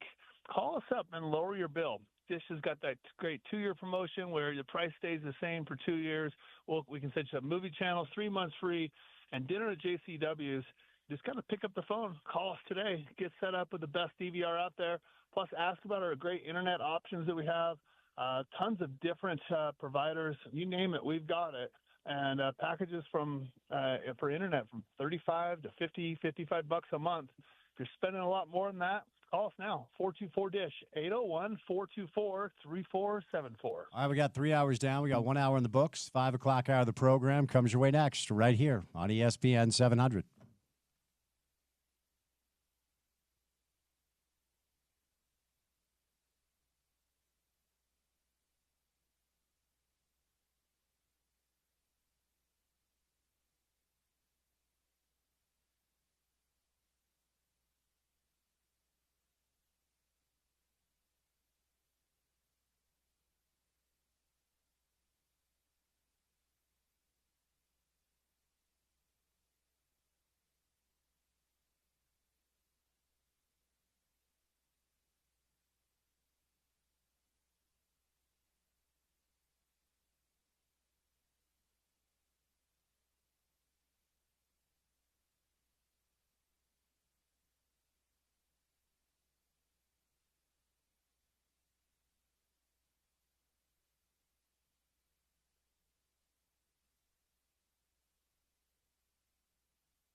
All right, let's get it. Drive at 5 time, Friday afternoon style, 10 minutes past the hour of 5 o'clock. Happy Friday to you. Congratulations, weekend time. Hopefully, long weekend for you, like it is for us. We'll be off for Memorial Day on Monday. Back in action coming up on a Tuesday edition of The Drive.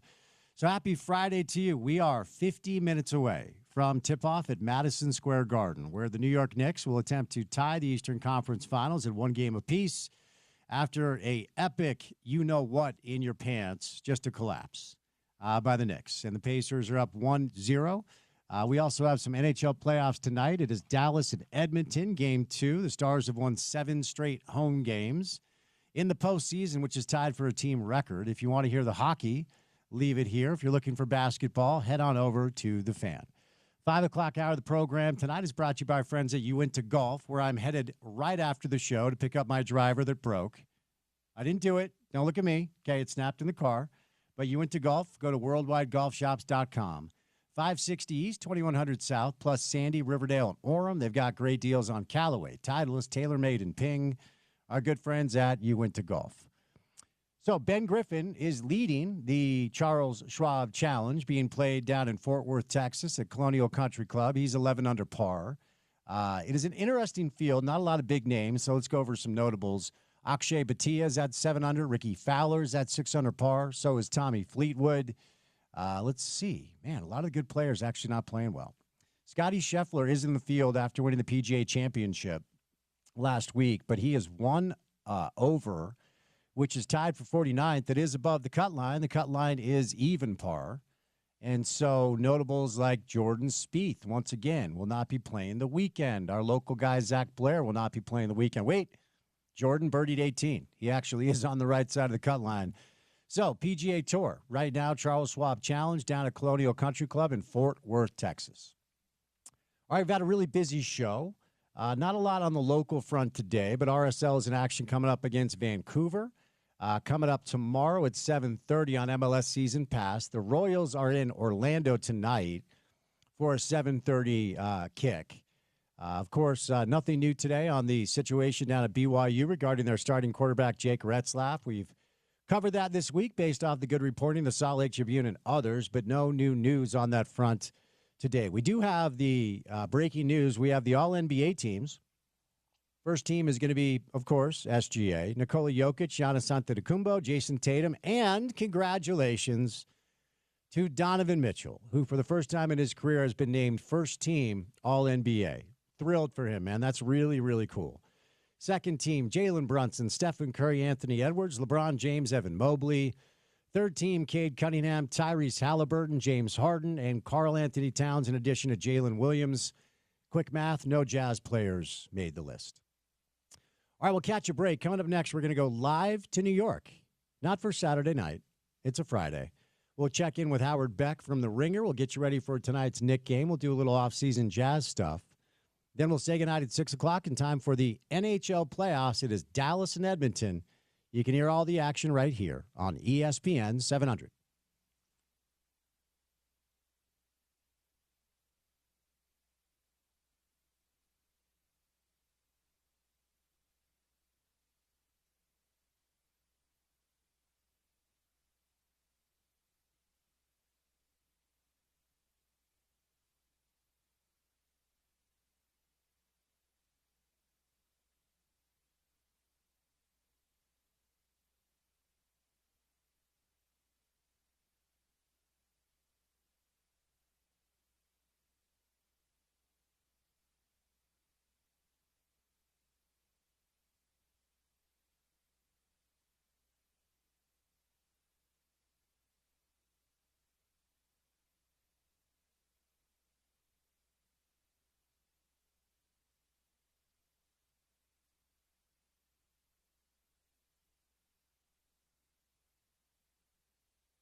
Shout out to our good friends at Cortland Roofing, your re-roofing and roof repair experts with over 20 years of experience. They're family-owned and operated.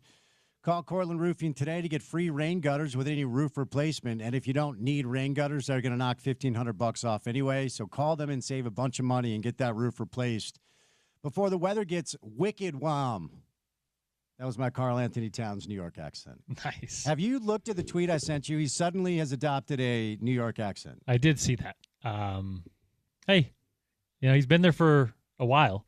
But, yeah, like you, it wasn't there before. So 801-615-5560. It's from all my brothers in New York. New York. At Rooker Park. What? I've been listening to you interviewed since you were 18. You've never had that accent before. 801-615-5560. 801-615-5560. 801-615-5560. Online at cortlandroofing.com. By the way, new cool thing on the station. We are your home of the Indy 500 Sunday morning with coverage beginning at 9 a.m. It's brought to you in part by Burt Brothers. Summer adventures are just around the corner. And Burt Brothers is kicking off the season with huge savings on auto services and deals on major tire brands. Save big on Firestone with rebates up to $120 now through the end of May. Visit your nearest Burt Brothers today and drive home with a great deal. Before we get to your confidence level of the game that's about to tip, did the Texters award you your weekly bonus of a grape Uncrustable? Indeed. I won. Was it unanimous? I think so today. Any examples of things that you've done this week that are good that I don't know about? No. Nothing. They're just pandering to get golf. Oh, okay. I don't know that there's any real backup on my job performance. All right. But guys just want to go to Bonneville. Well, just to be clear, Porter also gets paid real American dollars to do the job. It's a bit that we do. So if you take it too seriously, I don't know. I don't know what to tell you. All right.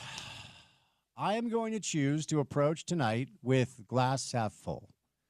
I think Howard Beck did a good job of articulating, and I really do think this comes from Jalen more than anything else. There's just this like measured approach to the kid, and there always has been all the way back in college when he was at Nova. And then, of course, with the Mavs at one point had Rick Carlisle as their coach, and their backcourt was Jalen Brunson and Luka Doncic. Think about that for a second. I do think the Knicks win. No part of me thinks it's going to be comfortable. I have a tremendous respect for Rick and this Indiana Pacer team, although I hate them. Yes. I cannot stand them. It's the Heat and the Pacers to me that and the Rockets. I learned that this year. Your level of confidence tonight, before we say goodnight, about the Knicks being able to even up the series. I'm pretty confident about their ability to even up the series tonight. I am.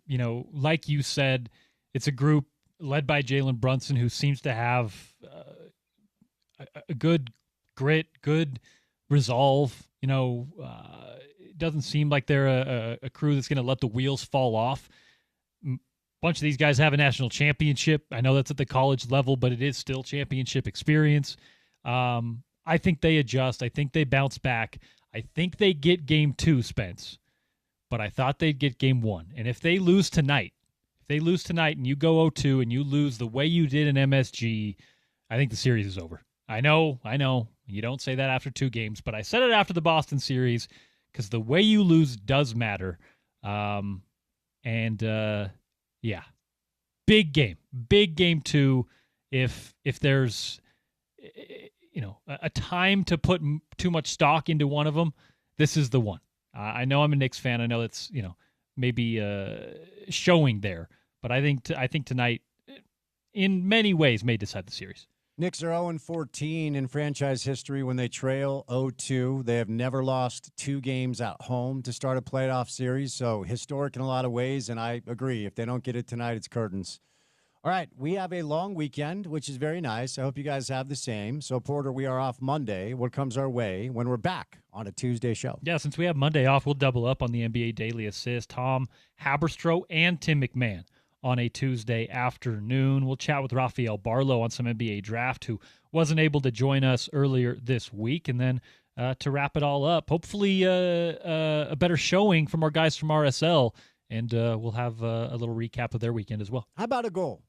Just one? Just a goal. Baby steps. I'm good with that. A goal against Vancouver tomorrow. Maybe a point, too. Maybe a point. Yeah, that would be nice. But baby steps, a goal first, then we'll see. You got to take advantage of Diego before he takes off for the U.S. men's national team Gold Cup duty. We'll say goodnight. Special thank you to Howard Beck, Zach Harper, Paul Pugmire, Mike Yam, and Andy Larson. Fun show today. If you missed any of it, the website is there at your disposal. It's ESPN700sports.com. Make sure to download our mobile app and take us on the go. ESPN 700 app is available in the App Store, the Google Play Store, and finally for what we do specifically in our space every afternoon for 4 hours. If you miss any of it, good news. It's up for your consumption on our podcast page. You can listen to whatever part of it you want to on your time. It is called The Drive with Spence Checketts. That's available wherever you get your shows. Subscribe, rate, review, say nice things in the comments. Give us all the stars. You will be eternally blessed. For Porter, I'm Spence. Say goodnight. Have a great long weekend, gang. Be good to yourself. Be good to each other. We'll talk to you on a Tuesday edition of The Drive. And as always, you can catch it right here on ESPN 700, 92.1 FM. We are proud to be part of Utah's ESPN.